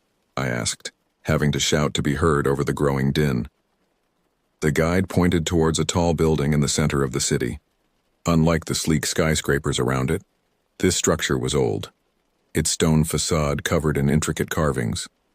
"There," he said, "that's where the barrier between worlds is thinnest in this reality. We need to force the barrier and push them back."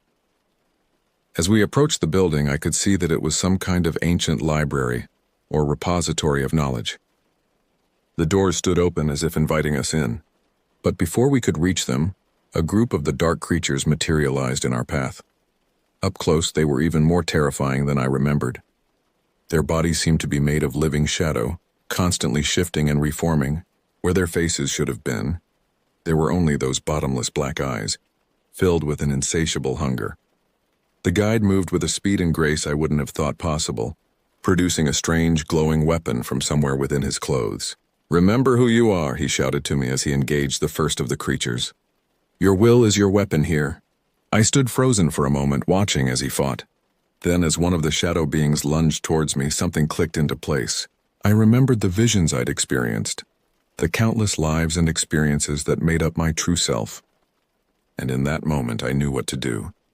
I reached out with my mind, focusing all my will on the creature before me. To my amazement, it stopped in its tracks, writhing as if in pain. Then, with a silent scream, it simply unraveled, dissipating into wisps of darkness that faded away to nothing. The battle that followed was like nothing I could have imagined. We fought our way through waves of the shadow creatures, each victory making me stronger, more sure of myself. By the time we reached the doors of the building, I felt like a different person, or rather, like I was finally becoming who I was always meant to be. Inside, the library was a maze of towering bookshelves and winding staircases. The guide led me unerringly through the labyrinth, up and up until we reached a circular room at the very top of the building. In the center stood a pedestal upon which rested a glowing orb. "This is it," the guide said, his voice filled with a mixture of hope and trepidation. "The nexus point for this reality. If we can strengthen it, we can push back the incursion and seal the breach." But before we could reach the orb, the air in the room began to ripple and distort. A figure stepped through what looked like a tear in the very fabric of reality. My heart nearly stopped as I recognized her. "Samantha?" I whispered, unable to believe my eyes. But the woman who stood before us was not the Samantha I remembered. Her eyes were pitch black and her smile was too wide, filled with needle-sharp teeth. When she spoke, her voice was a chorus of whispers that sent chills down my spine. "Did you really think it would be that easy?" It said, "that you could simply erase us from existence?" The guide tensed beside me. "It's not her," he warned. "It's using your memories against you." I knew he was right, but seeing Samantha's face, even twisted as it was, made my resolve waver.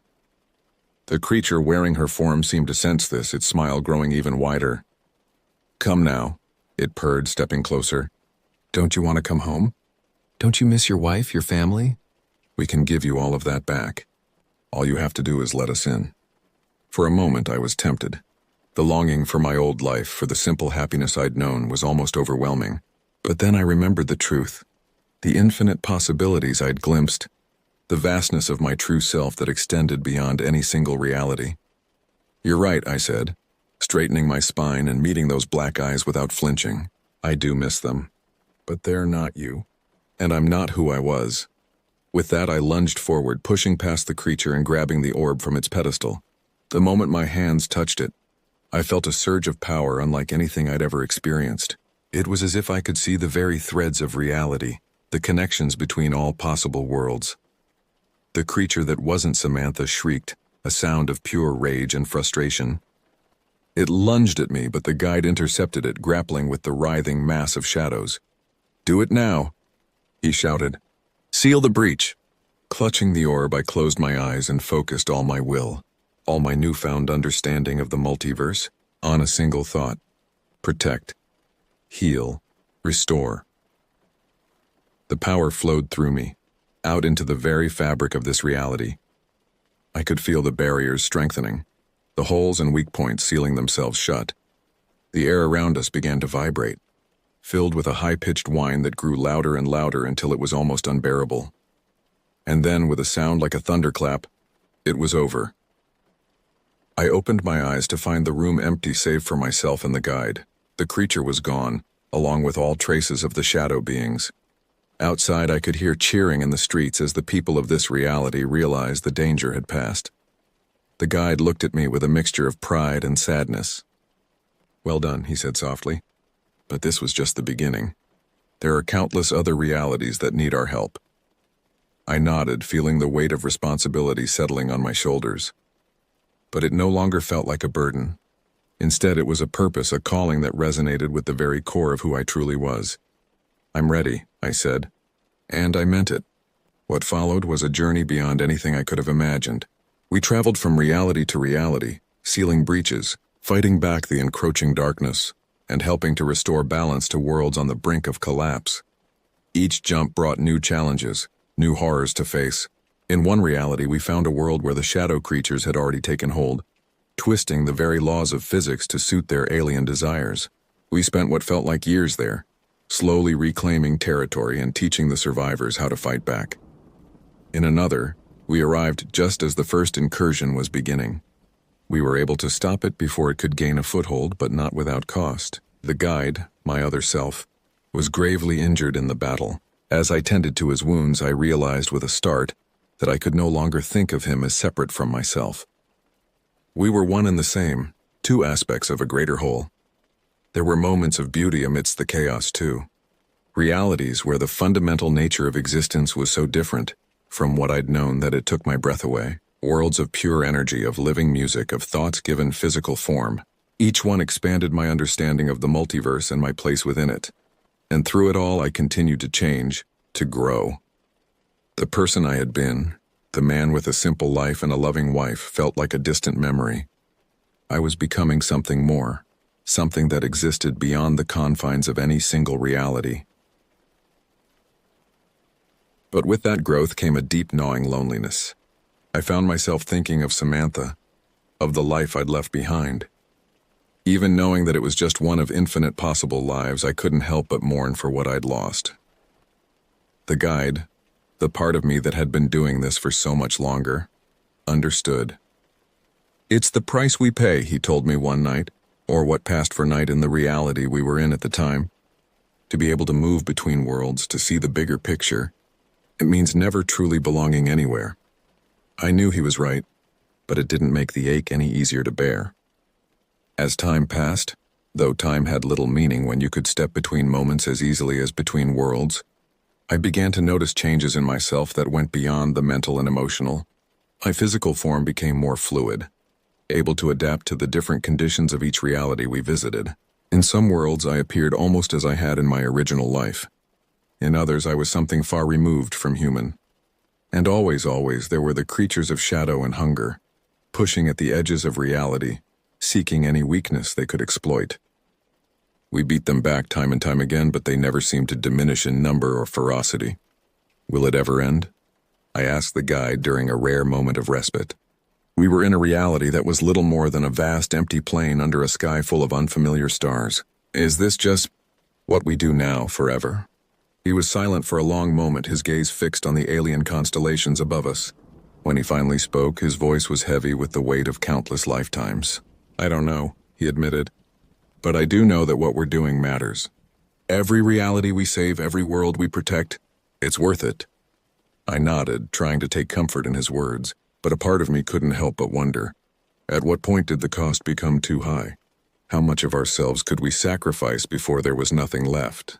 I'm not sure how long we had been traveling between realities when it happened. Time loses all meaning when you exist outside of it, after all. But I remember the moment with perfect clarity. We had just finished reinforcing the barriers in a reality that was teetering on the brink of collapse. As we prepared to make our next jump, something felt different.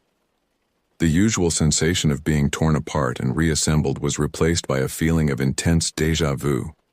When the world solidified around us, I found myself standing in a familiar forest. The trees were normal, their leaves a natural green instead of the bioluminescent hues I'd grown accustomed to seeing. And there, cutting through the center of a small clearing, was a creek. My breath caught in my throat as I realized when we were. "This is," I started to say, but the guide cut me off with a nod. "Yes," he said softly. "This is where it all began. For both of us." As if on cue, I heard a sound in the distance, footsteps approaching through the underbrush. With a jolt of shock, I recognized them as my own. "We can't let him see us," I hissed, moving to hide behind a large tree. But the guide didn't move. "No," he said, his voice filled with a sadness I'd never heard before. "This is why we're here. This is what it's all been leading to." Before I could ask what he meant, my past self burst into the clearing. I watched, transfixed, as he approached the creek, drawn by the eerie green glow of the water. I knew what was about to happen. I'd relived this moment in my nightmares countless times. But this time, something was different. As my past self reached out to grab the hand emerging from the water, the guide stepped forward. "Stop!" he called out, his voice ringing with authority. My past self froze, turning to look at us with wide, confused eyes. What?" he stammered, clearly struggling to process what he was seeing. The guide walked towards him, his form shifting as he moved until he looked exactly as I had on that fateful day. "I know this is confusing," he said gently, "but you need to listen carefully. What you do in the next few moments will determine the fate of not just your world, but countless others." I watched in amazement as the guide explained everything: the nature of the multiverse, the threat posed by the shadow creatures, the role we had to play in maintaining the balance between realities. My past self listened with growing understanding, and I was surprised to see a glimmer of excitement in his eyes. When the guide finished speaking, my past self looked between us, his gaze finally settling on me. "So, you're me?" From the future? I nodded, feeling a strange mix of emotions. "One possible future," I corrected. "But yes." He took a deep breath, squaring his shoulders. "What do I need to do?" The guide placed a hand on his shoulder, my shoulder. "You need to make a choice," he said. "You can turn back now, go home to your wife and your normal life. Or you can step into that creek, knowing that you'll be leaving everything behind to take on a responsibility bigger than you can imagine." I expected my past self to hesitate, to ask for time to think it over. But to my surprise, he didn't. Instead, he looked at me with a determination I recognized all too well. "I'll do it," he said firmly. "If what you're saying is true, if I can help protect not just my world but all of them, how could I say no?" A wave of emotion washed over me. Pride, sadness, a bittersweet understanding of the journey that lay ahead for him. I wanted to warn him of the loneliness, the sacrifices he would have to make. But I knew that this was how it had to be. The guide nodded, a small smile playing at the corners of his mouth. "Then it's time," he said. As my past self turned towards the creek, the guide looked at me. "You understand now, don't you?" he asked softly. "Why it had to be this way?" And I did. In that moment, I saw the full circle of my existence, how I had always been meant to come back to this point, to ensure that the cycle continued. I was both the beginning and the end, the student and the teacher. We watched as my past self stepped into the glowing waters of the creek. As he submerged, there was a flash of light so bright it momentarily blinded me. When my vision cleared, he was gone. The guide, my future self, turned to me with a sad smile. "And now," he said, "my part in this is done." Before I could respond, he began to fade, becoming translucent and then disappearing entirely. I was left alone in the clearing, the gentle sound of the now normal creek the only noise in the stillness.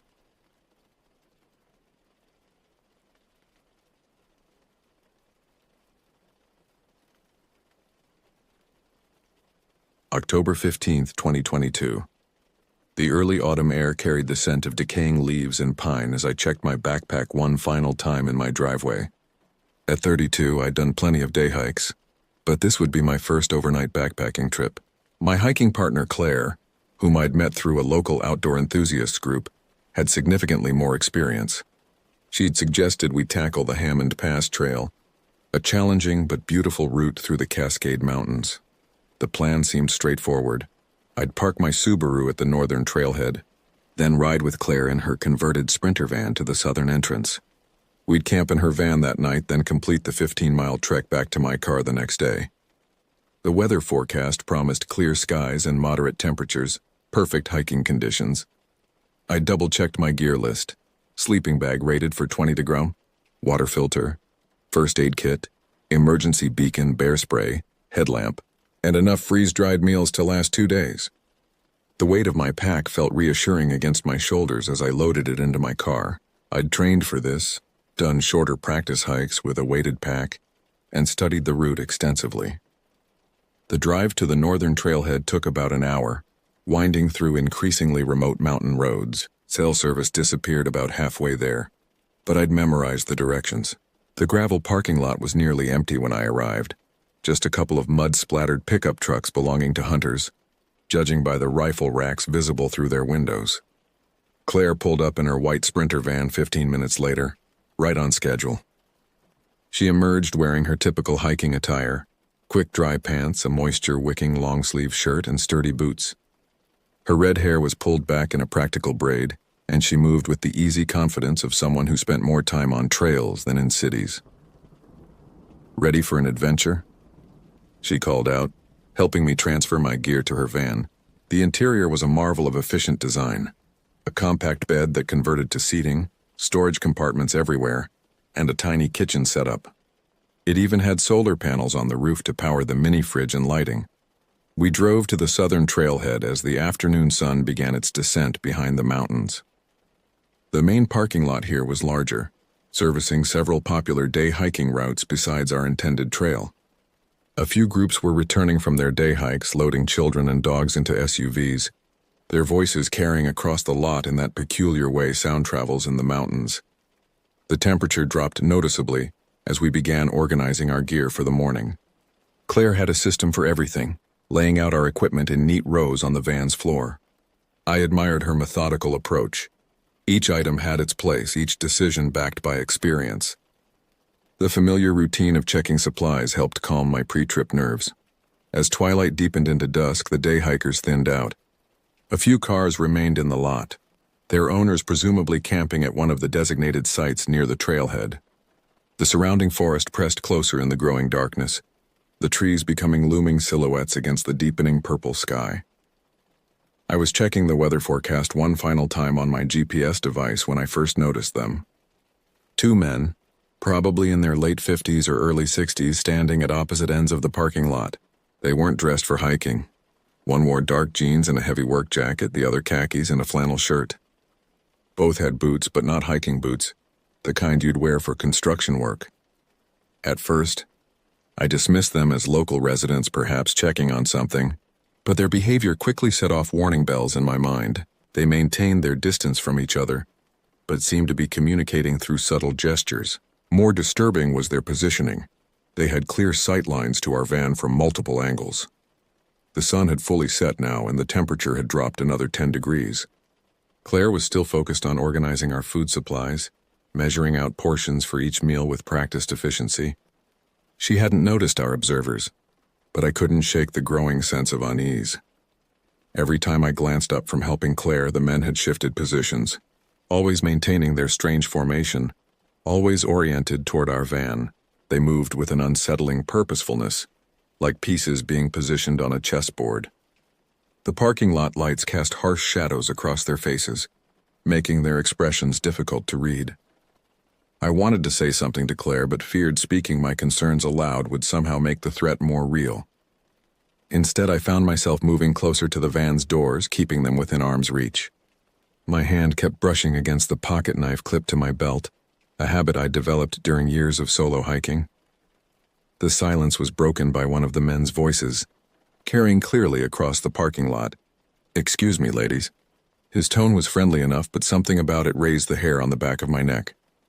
"You wouldn't happen to know if they chain up this lot at night, would you?" Claire started to answer, but I cut her off with a sharp shake of my head. The question itself seemed innocent enough, but why would they care about the lot being chained off if they were leaving? And why maintain such an unusual distance from each other while supposedly having a conversation? The second man chimed in, his voice coming from an entirely different direction than where I'd last seen him. "Heard there's supposed to be quite a party up here tonight. You ladies planning to join in?" He laughed, but the sound held no warmth. The first man had moved again, and I realized with growing horror that they were slowly closing the distance to our van, moving in a pattern that would cut off our escape routes. Their movements reminded me of documentaries I'd watched about wolf packs herding prey, gradual, seemingly casual repositioning that suddenly becomes a trap. Claire finally sensed something was wrong. She'd stopped sorting supplies and was standing perfectly still, her head slightly cocked as she listened to the men's movements. When our eyes met, I saw my own fear reflected in hers. Without speaking, Claire began shoving our scattered gear back into the van. I followed her lead, grabbing whatever was closest and throwing it inside. The organized packing we'd spent an hour on was destroyed in seconds, but neither of us cared. My hands were shaking as I pulled my headlamp from my pocket and clicked it on, deliberately sweeping its beam across the parking lot. The bright light caught one of the men as he was moving between vehicles, freezing him momentarily like a deer in headlights. He raised a hand as if to shield his eyes, but not before I saw the glint of something metallic in his other hand. "Getting late, isn't it?" The other man called out, his voice now much closer than before. "Maybe we could help you ladies with your gear." I heard gravel crunching under boots from multiple directions. Claire was already in the driver's seat, turning the key in the ignition.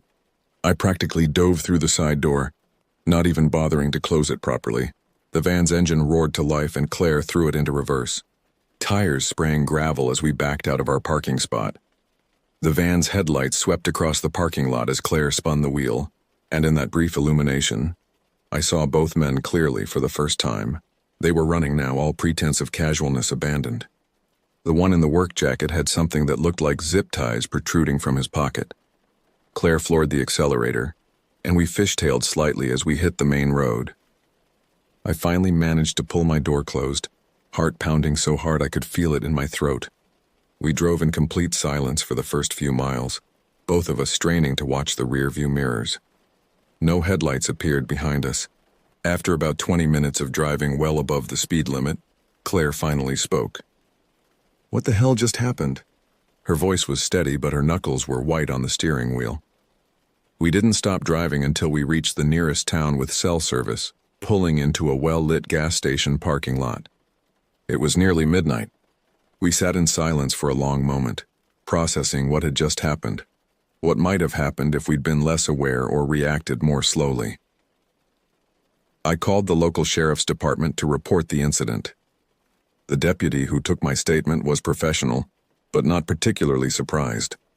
He mentioned there had been similar reports from other trailheads in the area over the past few months. Always two men, always targeting women traveling alone or in pairs. Claire and I spent the night in a motel instead of camping. Neither of us slept much. We lay in our separate beds, jumping at every sound from the parking lot outside.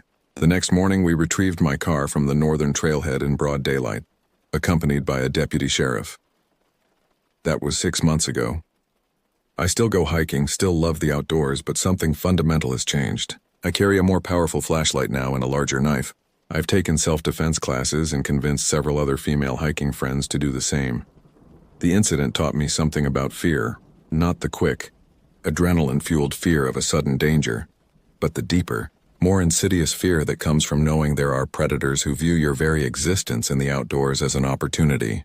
It's the same fear that makes you check your back seat before getting into your car at night. That makes you walk with keys between your fingers in empty parking lots. Claire and I still hike together, but we've modified our habits. We never sleep at trailheads now, no matter how convenient it might be. We vary our routes and starting times, and we've installed additional security features in the van. We've also started a women's hiking group, sharing safety tips and watching out for each other. The sheriff's department never caught the two men, despite increased patrols in the area. Sometimes I wonder if they're still out there, watching trailheads, waiting for someone less cautious or less lucky than we were. The thought keeps me vigilant, but it also makes me angry. Angry that we have to modify our behavior, angry that we have to fear, angry that the simple act of enjoying nature as a woman requires constant awareness of threats that have nothing to do with weather or wildlife. But I refuse to let that anger or fear keep me from the mountains. Instead, I've learned to carry them with me, like extra weight in my pack, always there, always remembered, but never allowed to prevent me from moving forward.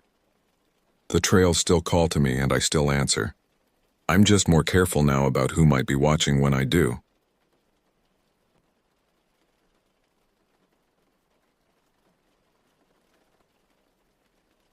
Winter, 2019.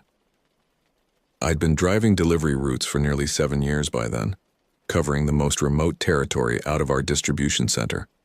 My route sprawled across 4 counties in the western region, threading through small towns and valleys that most people never visited. The isolation never bothered me before that day. In fact, I cherished it. The job itself was straightforward.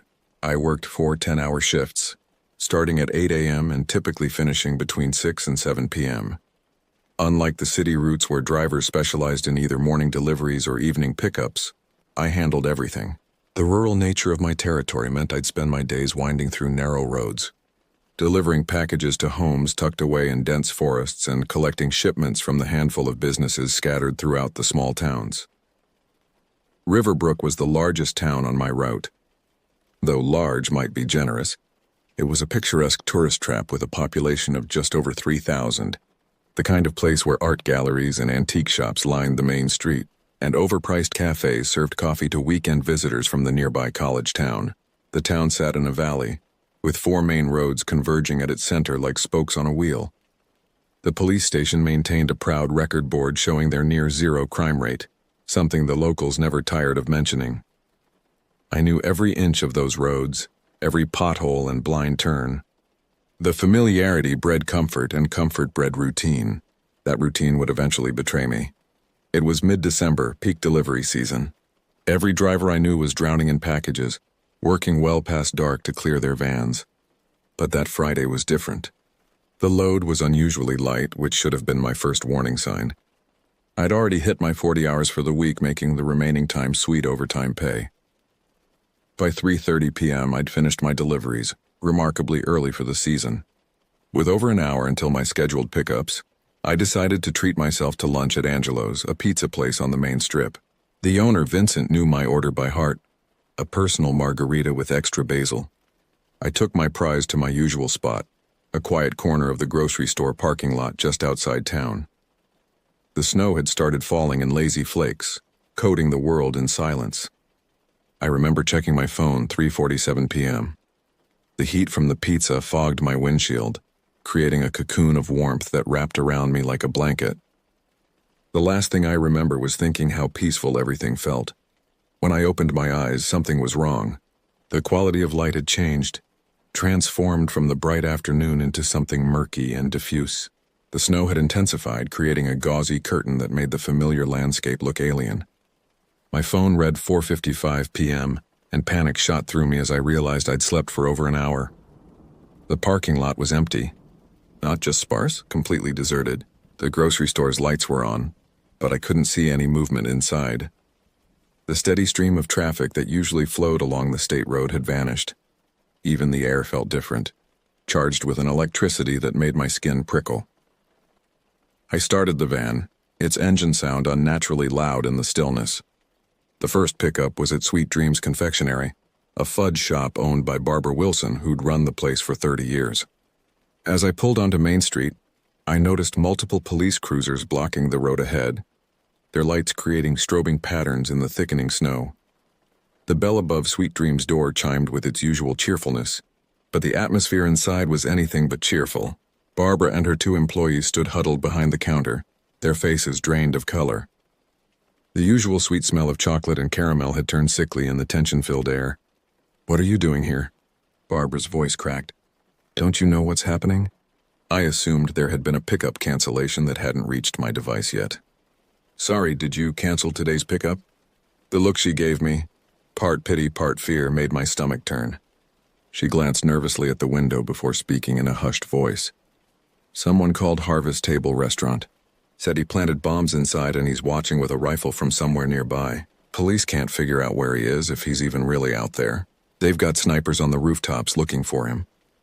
I started to laugh, but the sound died in my throat when I saw their expressions.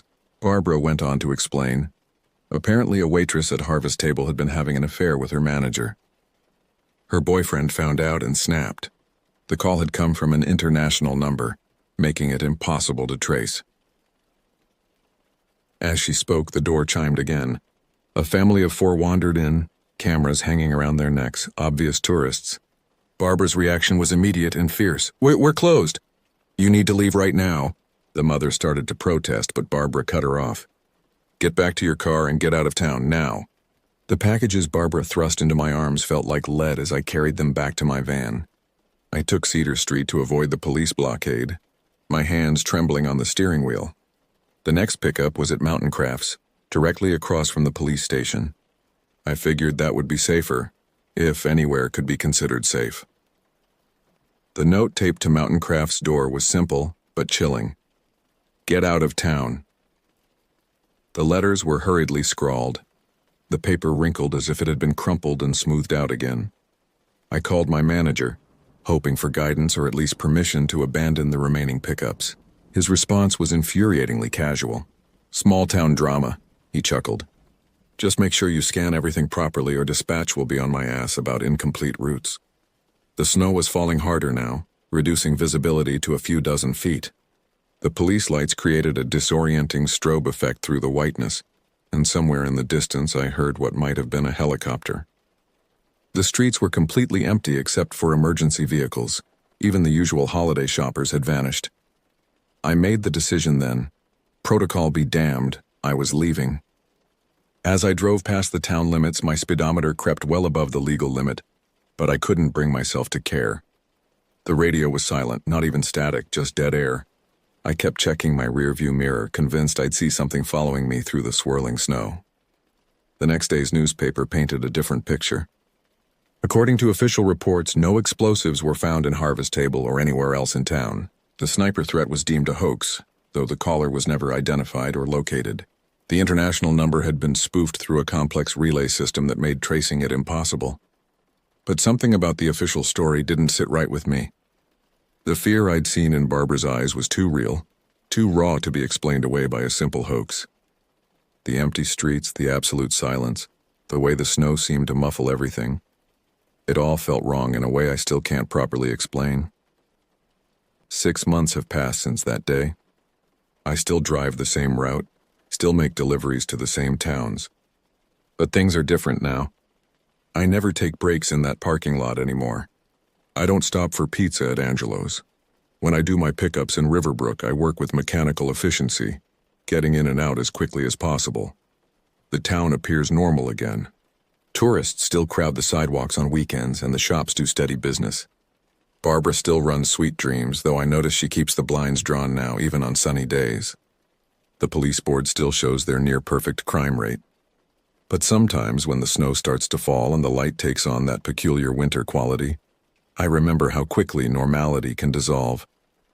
How a routine delivery route can transform into something else entirely. How an ordinary small town can become a place of nameless threats and shadowy dangers. I've learned that the scariest things aren't always the obvious threats. The bombs that might or might not exist. The snipers who might or might not be watching. Sometimes the real horror lies in the sudden revelation that the world you thought you knew so well can become unfamiliar in an instant, that safety is an illusion that can shatter as easily as a window pane. These days, I keep my radio turned up loud and I never ever fall asleep in my van. Because in those moments between consciousness and dreams, when the snow is falling and the world goes quiet, I can still feel that otherworldly stillness descending over Riverbrook, and I wonder if next time the threat will be real.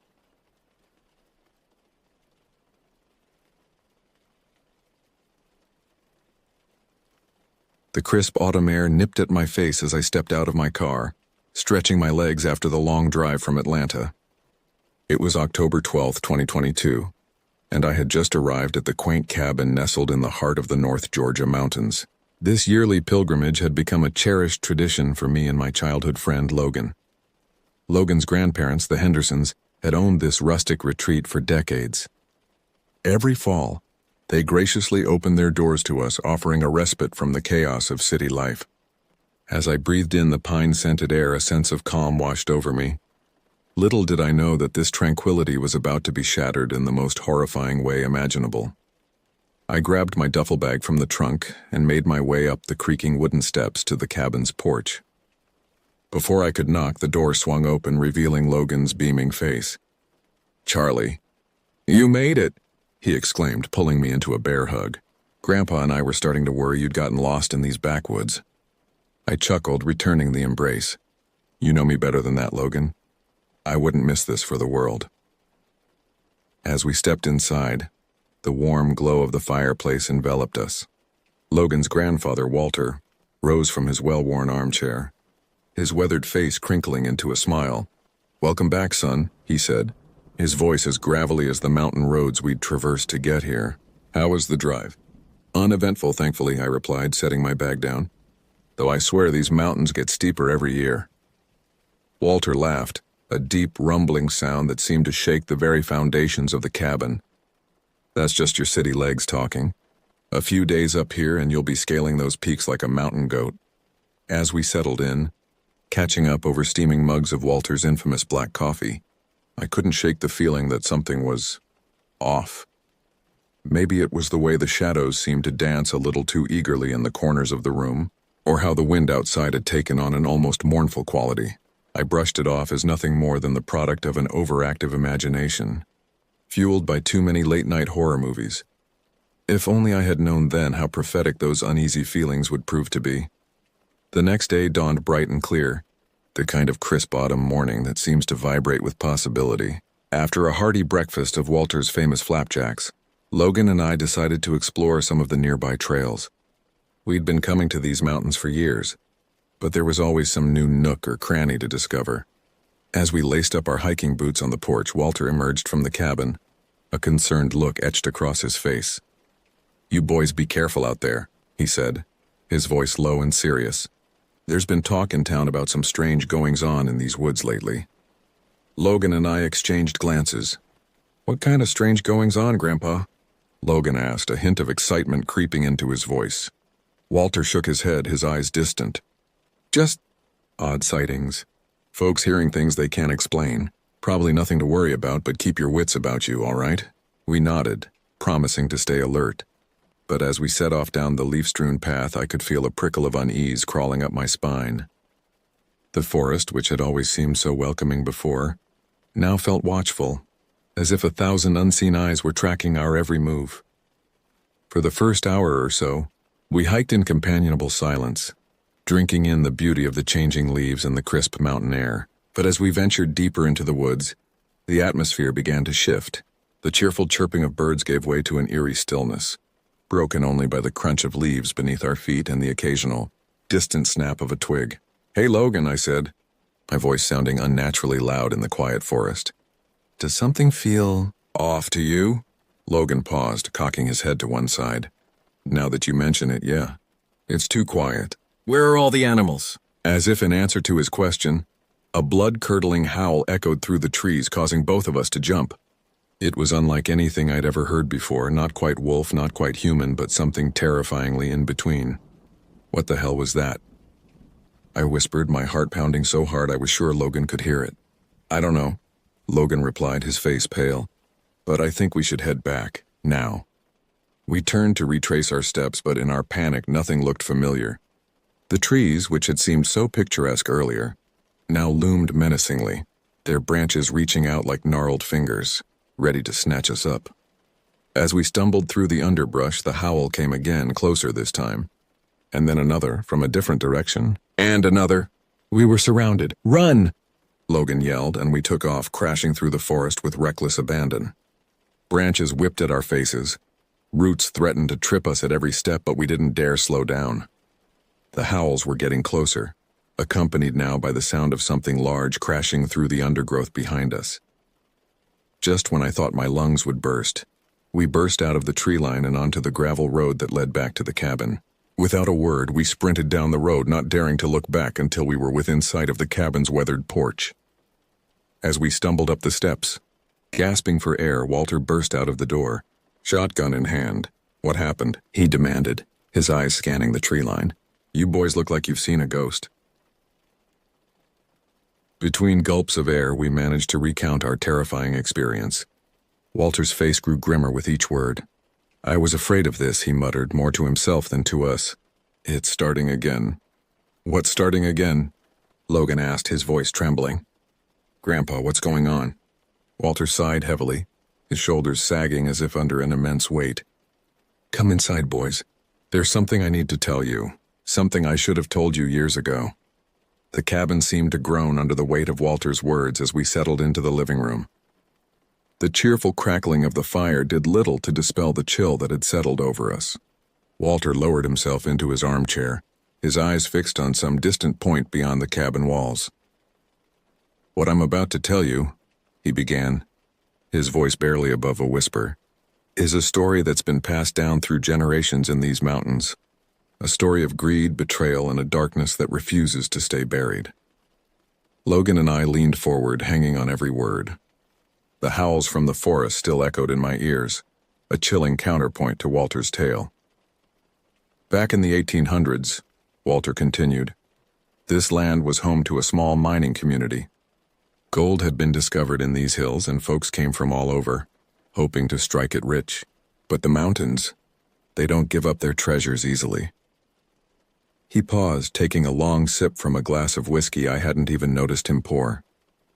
"There was one miner, a man named Jeremiah Holt. He was obsessed with finding the mother lode, spent every waking moment in the mines, neglecting his family, his health, everything. And then one day he found it. A vein of gold so pure, so rich, it would have made him the wealthiest man this side of the Mississippi." Walter's eyes darkened. "But Jeremiah, he wasn't content with just being rich. He wanted it all. So he hatched a plan, invited the other miners down to see his discovery, promising to share the wealth. And when they were all gathered in that dark tunnel, Walter's voice broke. He collapsed the mine, buried them all alive. A chill ran down my spine. I could almost hear the screams of those doomed miners echoing through time. Jeremiah thought he'd gotten away with it, Walter went on. But the mountains, they have a long memory, and they don't forgive easily. The gold he'd killed for, it turned to worthless rock in his hands. His family withered away, struck by a mysterious illness. And Jeremiah, well, they say he went mad, spent his last days wandering these woods, howling like a wild animal, begging for forgiveness from men long dead. The silence that followed was deafening. Even the fire seemed to have quieted, as if in reverence to the tragic tale. But that's just a story, right? Logan asked, his voice trembling slightly. I mean, it can't be real. Walter fixed him with a steely gaze. Every story has a grain of truth, boy, and some truths are too terrible to fade away. The things you heard out there today, that's no animal. That's the echoes of Jeremiah's guilt, and the vengeance of those he wronged. And it's getting stronger. I felt a cold sweat break out on my forehead. Getting stronger? What do you mean? Walter sighed heavily.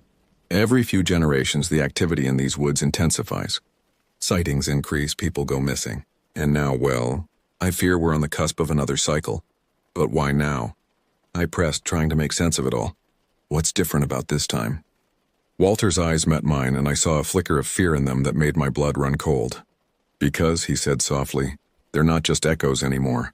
They're waking up, and they're hungry for more than just vengeance. As if to punctuate his words, a long, mournful howl echoed from the depths of the forest. It was closer than before, and this time I could have sworn I heard words mixed in with the inhuman cry. Words that sounded chillingly like gold, blood, revenge. Logan and I exchanged terrified glances. The horrors of the past were reaching out to us, and I had a sinking feeling that we were about to be pulled into a nightmare beyond our wildest imaginations. The days that followed Walter's chilling revelation were filled with a tension so thick you could cut it with a knife. Logan and I found ourselves jumping at every creak of the cabin's old bones, every whisper of wind through the trees. The forest, once a playground for our adventures, had become a looming presence full of unseen threats and ancient malice. We spent most of our time huddled in the cabin, poring over old newspapers and local history books that Walter had dug up from the attic. The more we learned about the area's bloody past, the more terrified we became. The story of Jeremiah Holt was just the tip of the iceberg. These mountains held secrets darker than the deepest mine shaft, and they were clawing their way to the surface. On the third night after our encounter in the woods, a storm rolled in. Not the gentle cleansing rains we sometimes got in the mountains, but a raging tempest that seemed to shake the very foundations of the earth. Lightning split the sky in jagged arcs, illuminating the forest in brief, terrifying flashes.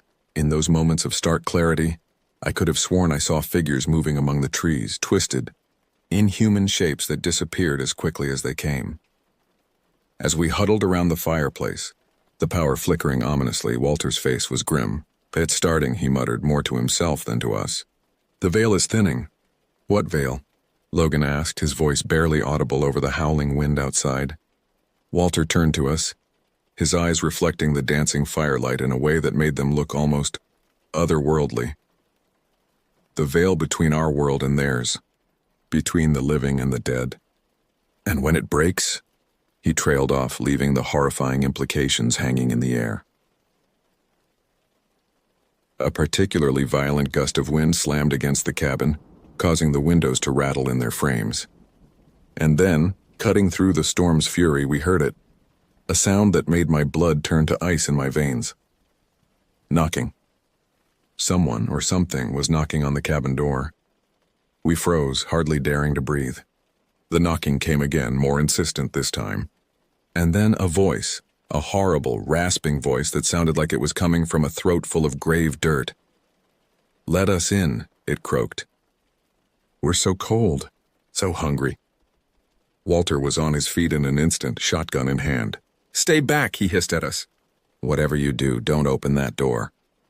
The knocking intensified, becoming a frenzied pounding. More voices joined the first, a cacophony of pleading and threats that made my head spin. "We know you're in there," another voice growled, this one deeper, angrier. "You can't hide from us forever." "We'll have our revenge!" I could see the door beginning to splinter under the onslaught. Whatever was out there, it was strong. inhumanly strong. Walter pumped his shotgun, the sound somehow reassuring in the midst of the chaos. "Logan, Charlie," he said, his voice steady despite the terror I could see in his eyes. "There's a trapdoor in the kitchen. It leads to a root cellar. Go there now. Lock yourselves in and don't come out no matter what you hear. Understand?" "But Grandpa," Logan protested, "we can't just leave you." "Go!" Walter roared, just as the door gave way with a sickening crack. What I saw in that moment will haunt me for the rest of my days. Figures poured into the cabin, if you could call them figures. They were more like nightmares given flesh, twisted amalgamations of human and animal, their forms shifting and writhing in ways that defied the laws of nature. And their eyes, God, their eyes burned with a hatred older than time itself. Logan and I ran for the kitchen, the sounds of Walter's shotgun blasts and inhuman shrieks following us. We found the trapdoor, hidden under an old rug, and scrambled down into the musty darkness below. As we huddled in that dank cellar, listening to the sounds of an impossible battle raging above us, I realized that our quaint vacation had turned into something out of a horror movie. But this was no film, no campfire story. This was real, and we were living it. The night stretched on endlessly, filled with sounds I hoped never to hear again. And all the while, one thought kept running through my mind. If we survived until morning, what kind of world would we be emerging into? Time lost all meaning in the suffocating darkness of the root cellar. Logan and I huddled together, our breaths coming in ragged gasps, straining our ears for any sign of what was happening above. The cacophony of battle had given way to an eerie silence, broken only by the occasional creak of floorboards and something else. A sound so faint I wasn't sure if I was really hearing it or if my terror-addled brain was playing tricks on me. It was singing, a low, mournful melody that seemed to seep through the very walls of our underground refuge. The words were indistinct, but the emotion behind them was unmistakable. A lament for something lost, a plea for redemption that would never come. "Do you hear that?" I whispered to Logan, my voice barely audible. He nodded, his face pale in the dim light filtering through the cracks in the trapdoor. "It's them, isn't it? The miners?" I swallowed hard, trying to moisten a throat that felt as dry as sandpaper. "I think so. But why are they singing?" Before Logan could respond, the singing stopped abruptly, replaced by a sound that made my skin crawl, the slow, deliberate creak of someone or something walking across the floor above us. Thump. Pause. Thump. Pause. Each footstep seemed to last an eternity, the weight behind them causing dust to rain down from the ceiling of our hiding place. Logan and I held our breaths, not daring to move a muscle. The footsteps grew closer, closer until they were directly above the trapdoor. Then silence. For a moment I allowed myself to hope that whatever was up there had moved on. But that hope was shattered by a new sound, the slow, agonizing scrape of nails on wood directly above us. "We know you're down there," a voice rasped, so close it could have been whispering in my ear. "We can smell your fear, taste your despair. Why don't you come out and play?" Logan whimpered beside me, and I clamped a hand over his mouth, silently praying that the thing above hadn't heard. But of course it had. "Ah, there you are," the voice chuckled, a sound like rocks grinding together. "Don't be shy. We have so much to show you, so many secrets to share. The mountains are alive with the echoes of the damned, and soon you'll be joining our chorus."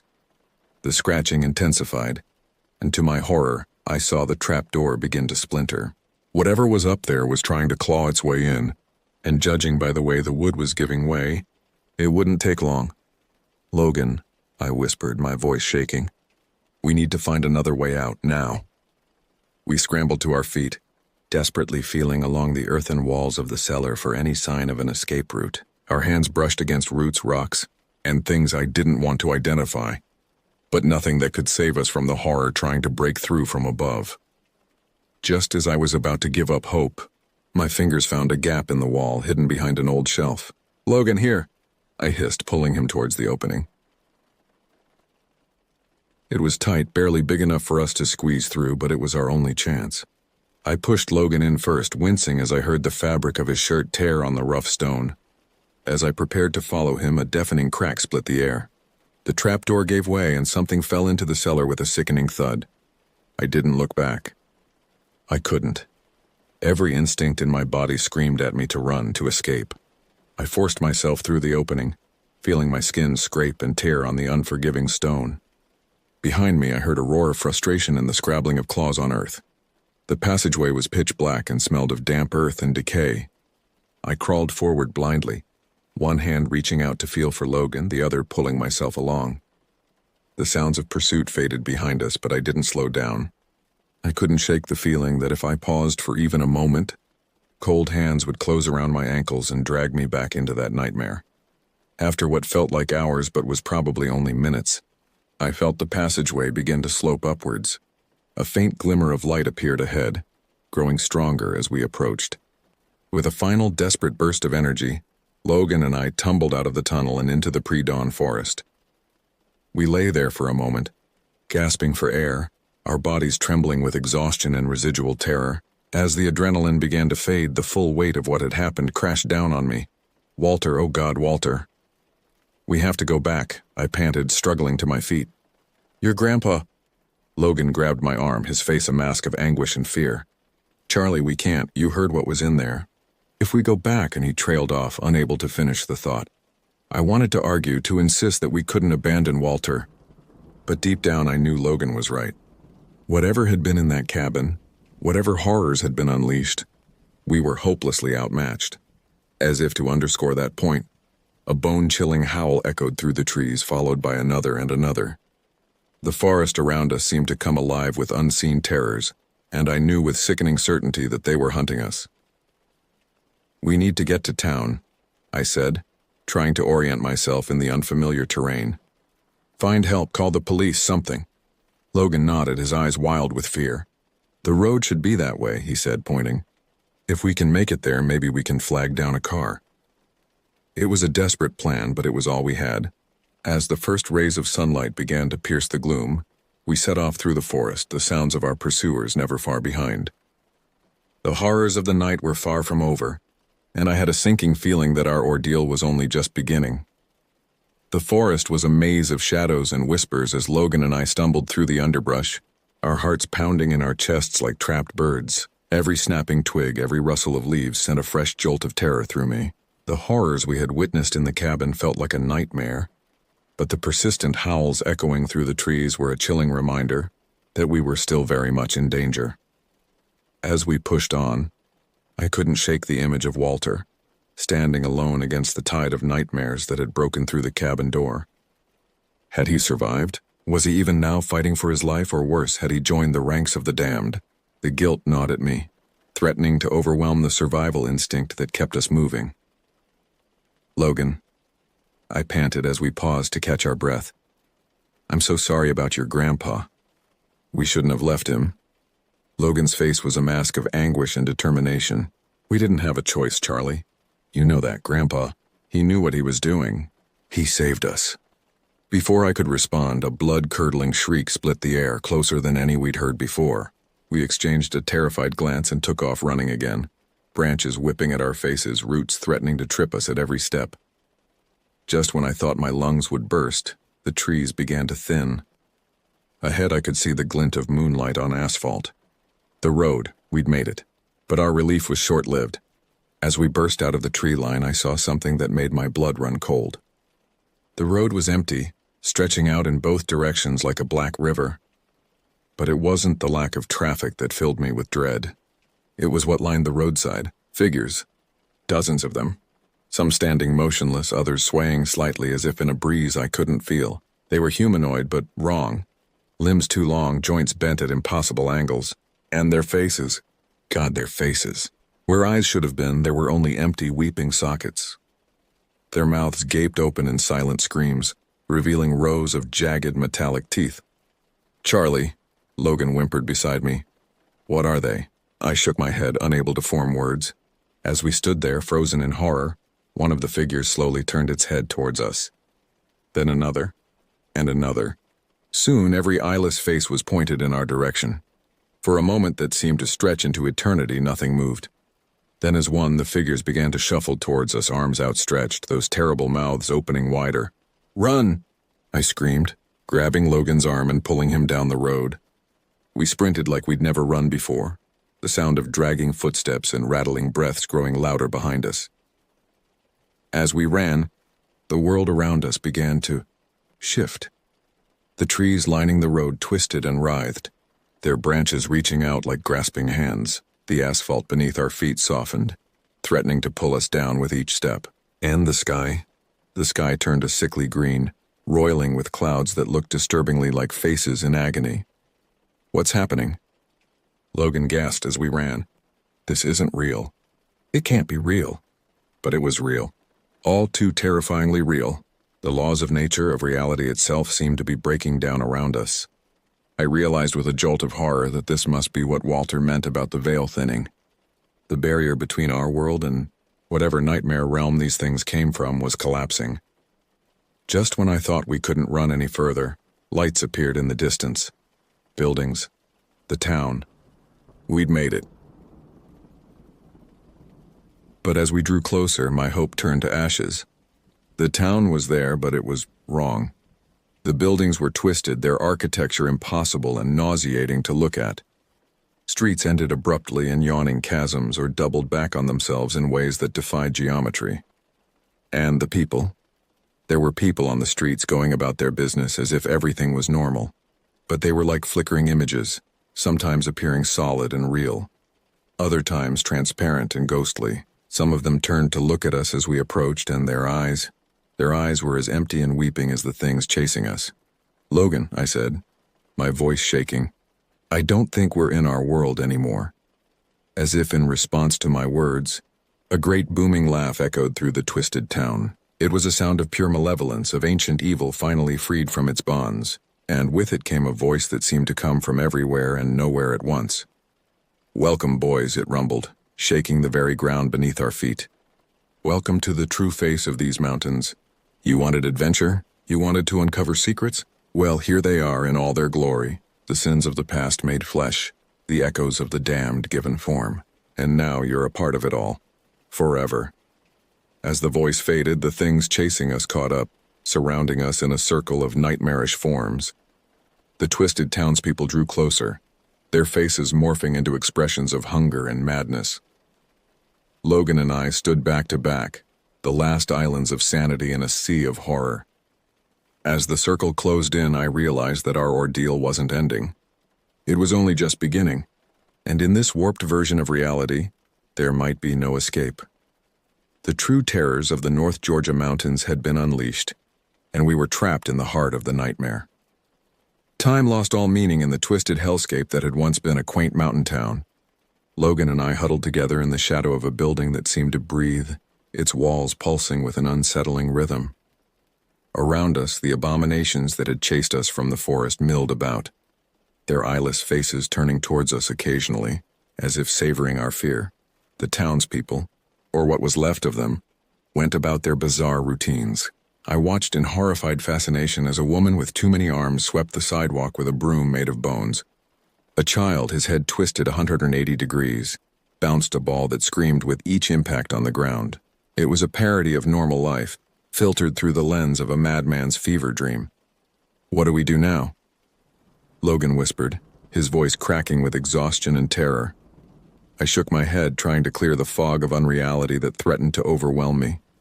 "We need to find a way back," I said, not believing my own words. "There has to be a way to reverse this, to close whatever gate has been opened." As if in response to my words, a figure detached itself from the shadows across the street. It was an old man, his skin as gray as storm clouds, his eyes milky white. He shuffled towards us, and to my surprise, the other horrors parted to let him pass. "You seek a way back," the old man said, his voice like gravel in a blender. "But there is no back. Only forward, only deeper." Logan tensed beside me, ready to run, but something held me in place. This being, whatever it was different from the others. There was an intelligence in those blind eyes, a purpose. "Who are you?" I asked, surprised at the steadiness in my voice. The old man's face split in a grin that was far too wide, revealing rows of sharpened teeth.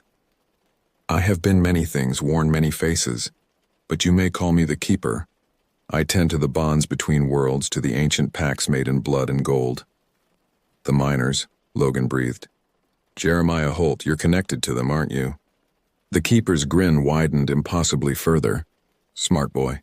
Yes, the miners. Such delicious tragedy, such exquisite pain. Their suffering has fed the darkness here for generations. But now, thanks to you, the feast can truly begin. A chill ran down my spine.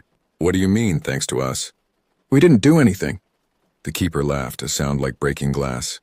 Oh, but you did. Your fear, your desperation, your very presence here. It was the final key. The lock has been opened, and now, the true masters of these mountains can return. As he spoke, the air around us began to shimmer and distort. The buildings twisted further, reality itself seeming to warp and bend, and in the sky above something began to take shape, something vast, ancient, and unspeakably malevolent. Behold, the keeper cried, spreading his arms wide. The awakening begins. The thing in the sky continued to form, a writhing mass of tentacles and eyes and mouths, each glimpse of it sending fresh waves of madness crashing through my mind. I wanted to scream, to run, to claw my own eyes out, anything to escape the sight of it, but I was frozen, transfixed by the sheer cosmic horror of what I was witnessing. Logan grabbed my arm, his nails digging into my skin. Charlie, he said, his voice tight with terror, we have to do something. We have to stop this, but what could we do? We were just two ordinary guys, way out of our depth in a sea of horrors beyond our comprehension. Yet as I looked at Logan, saw the desperate hope in his eyes, I knew we had to try. For Walter, for the town, for our very sanity. We had to find a way to close this gate to hell. The keeper was still ranting, his voice rising to a fever pitch as the monstrosity in the sky grew larger, more defined. But beneath his words I heard something else. A whisper so faint I thought I might be imagining it at first. The blood price, it said. The gold's curse. Break the cycle. I blinked, looking around for the source of the voice, and then I saw him, a flicker at the edge of my vision, there and gone so fast I almost missed it. But I'd recognize that face anywhere. Walter. He was here somehow, not fully, not in the way the other horrors were, but enough to communicate, enough to help. Logan, I said, an idea forming in my terror-addled brain. I think I know what we need to do. As the sky continued to darken with the form of the emerging abomination, as the keeper's chants reached a crescendo, Logan and I prepared to make our stand. It was a desperate plan, born of madness and whispered hints from beyond the grave, but it was all we had. The final confrontation loomed before us. The fate of not just the town, but perhaps the entire world hung in the balance, and we were the only ones left to tip the scales. The world around us continued to unravel, reality twisting and warping like a reflection in a funhouse mirror. The monstrosity in the sky had nearly finished taking form, its vast, incomprehensible bulk blotting out what remained of the natural world. The air was thick with the stench of brimstone and decay, and the very ground beneath our feet pulsed with malevolent energy. But in the midst of this nightmare, a plan had formed. A desperate, possibly suicidal plan, but it was all we had. The blood price, I murmured, my eyes scanning the warped landscape. The gold's curse. We need to find the source, Logan, the original mine. Logan's eyes widened with understanding. But how? This whole place is wrong. Nothing is where it should be. As if in answer to his question, I felt a tug, not a physical sensation, but something deeper, like a hook caught in my very soul. I turned, my eyes drawn to a yawning chasm that had opened up in what used to be the town square. There, I said, pointing. That's where we need to go. The keeper, who had been lost in his frenzied chanting, suddenly snapped his attention to us. His milky eyes narrowed, and for the first time I saw fear flicker across his ancient face. No, he shrieked, his voice no longer gravelly but high and panicked. You must not interfere. The awakening cannot be stopped. But we were already moving, sprinting towards the chasm with a speed born of desperation. The twisted townspeople and forest abominations lunged for us, their misshapen limbs grasping at our clothes, our hair, our flesh. We dodged and weaved, our feet barely touching the ground as we ran. Just as we reached the edge of the chasm, I felt something wrap around my ankle. I looked down to see a tendril of pure darkness pulsing with malevolent energy. It started to pull, dragging me away from the pit. Logan, I yelled, reaching out desperately. He grabbed my hand, bracing himself against the pull of the darkness. For a moment, we were suspended there, caught between two impossible forces. Then, with a burst of strength I didn't know he possessed, Logan yanked me free. We tumbled into the chasm, the world around us dissolving into a maelstrom of color and sound. We fell for what felt like an eternity, the air rushing past us, filling our ears with a deafening roar. And then suddenly we landed. Not with the bone-crushing impact I had expected, but softly as if we had merely stepped off a curb. We were in a cave, vast and echoing.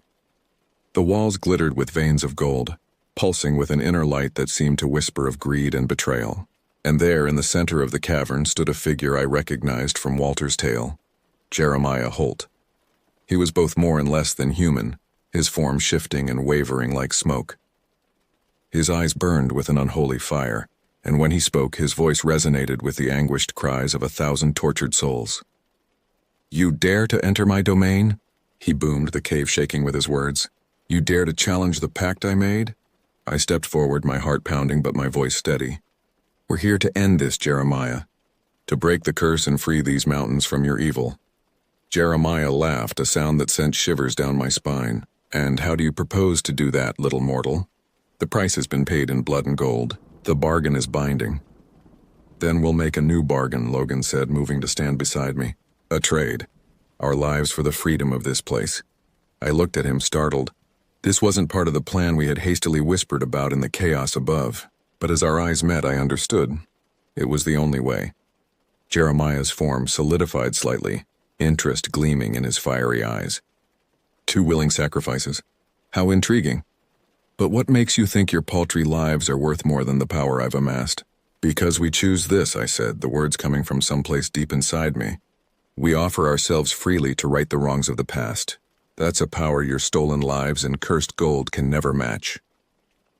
For a moment, the cave was silent save for the faint whisper of the gold in the walls. Then Jeremiah began to laugh. It started low but grew in volume until it shook the very foundations of the mountain. "Clever boys," he said, his form beginning to dissolve. "Very clever indeed. A willing sacrifice freely given. Yes, that does change things." The cave started to shake more violently, rocks falling from the ceiling. The veins of gold in the walls pulsed brighter and brighter until the light was almost blinding. "You've won your bargain," Jeremiah's voice echoed, growing fainter. "The curse is broken. But remember, there's always a price." With a deafening roar, the cave collapsed around us. Logan and I clung to each other as the world went dark.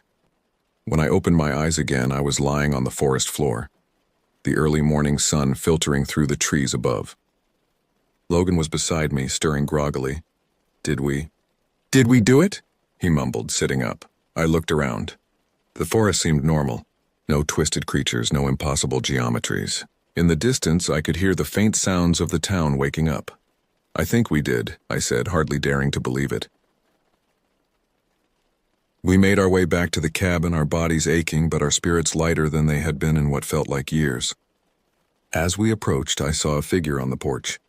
My heart leapt, and Walter. Logan cried, breaking into a run. His grandfather enveloped him in a bear hug, tears streaming down his weathered cheeks. "You did it, boys," he said, his voice choked with emotion. "You broke the curse. The mountains are free." As we sat on the porch watching the sun rise over a world that seemed new and full of promise, I knew that our ordeal had changed us forever. We had faced unimaginable horrors, stared into the abyss of human greed and cosmic malevolence, and come out the other side. But I also knew that somewhere, in the deepest, darkest corners of the mountains, echoes of that nightmare still lingered. And Jeremiah's final words haunted me. "There's always a price." What that price would be, only time would tell. But for now, in the warm light of a new day, it was enough to be alive, to be free, and to know that we had faced the darkness and emerged victorious. The horrors of the North Georgia mountains had been laid to rest, but deep down I knew that some stories never truly end. They just wait, patient as the mountains themselves, for the next chapter to begin.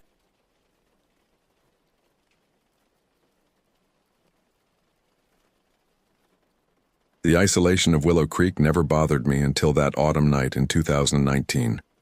Living 15 minutes from the nearest store or restaurant was just part of life in our corner of Vermont. The dense forest surrounding our property had always been more of a playground than a source of fear, at least until I was 9 years old. Our house sat at the end of a winding gravel driveway that stretched nearly half a mile from the main road. The surrounding maples and pines created a natural barrier that made us feel protected, secluded from the world.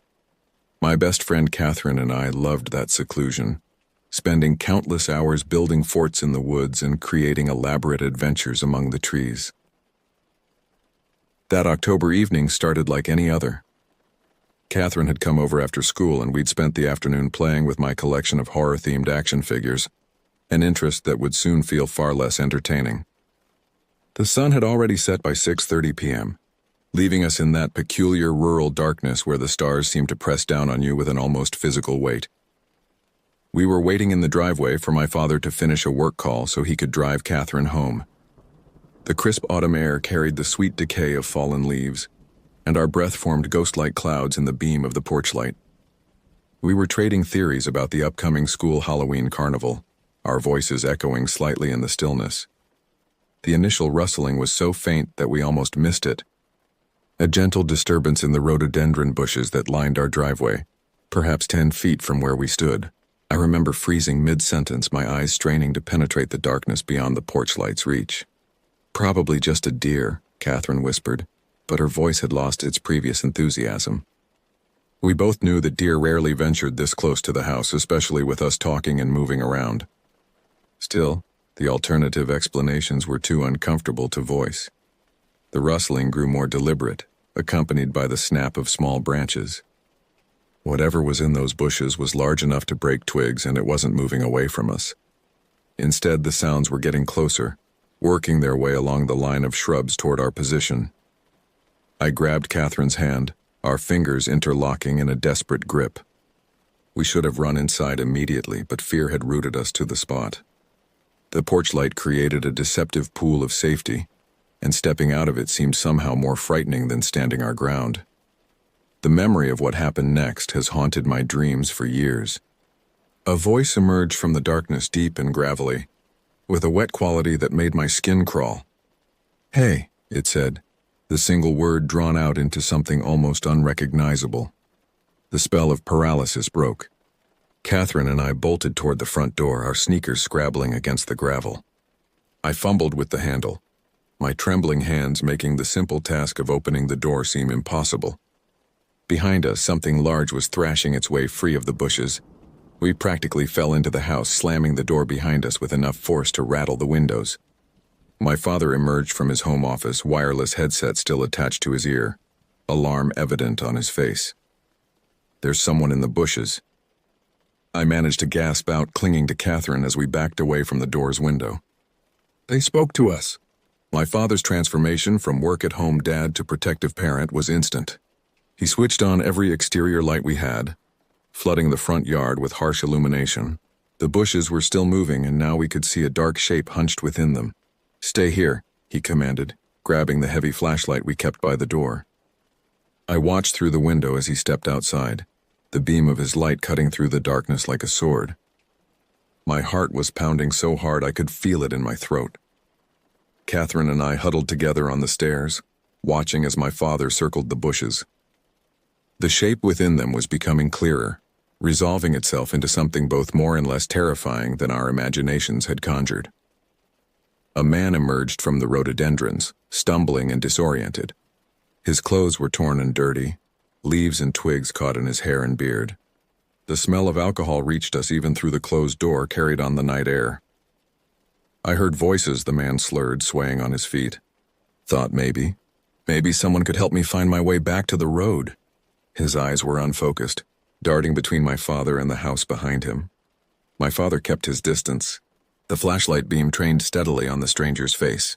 "The road's that way," he said firmly, pointing back down our driveway. "I suggest you start walking." But something wasn't adding up. We lived far from any bar or store that sold alcohol. How had this man ended up on our property? The main road was barely visible from our house, and the dense woods made it nearly impossible to accidentally stumble upon our driveway. The stranger's exit was almost as unsettling as his arrival. He shambled down our driveway, occasionally stopping to stare back at the house. My father stood watch until the man's figure disappeared into the darkness, then methodically checked every door and window lock in the house. Later that night, After Catherine's parents had picked her up and the initial shock had worn off, I overheard my father on the phone with the local police. They said they'd send a car to patrol the area, but in such a rural location, we all knew how little that meant. I lay awake in bed that night, listening to every creak and groan of our old house. The wind in the trees outside my window seemed to carry whispers, and the shadows in the corners of my room appeared deeper than usual. The next day, my father walked the property's perimeter. He found evidence that someone had been living in the woods behind our house, a makeshift campsite hidden in a dense thicket about a quarter-mile from our driveway. Empty bottles, food wrappers, and a worn sleeping bag suggested the drunk man hadn't just randomly wandered onto our property. The discovery led to additional security measures. Motion-activated lights were installed around the house, and my father's work calls often took place on the front porch, where he could keep an eye on the approach to our house. Catherine's parents stopped letting her visit after dark, but the most lasting change was in me. The woods that had once been my playground became a source of constant unease. Every rustle of leaves carried the potential for danger, and the darkness beyond our porch lights seemed to hold countless watching eyes.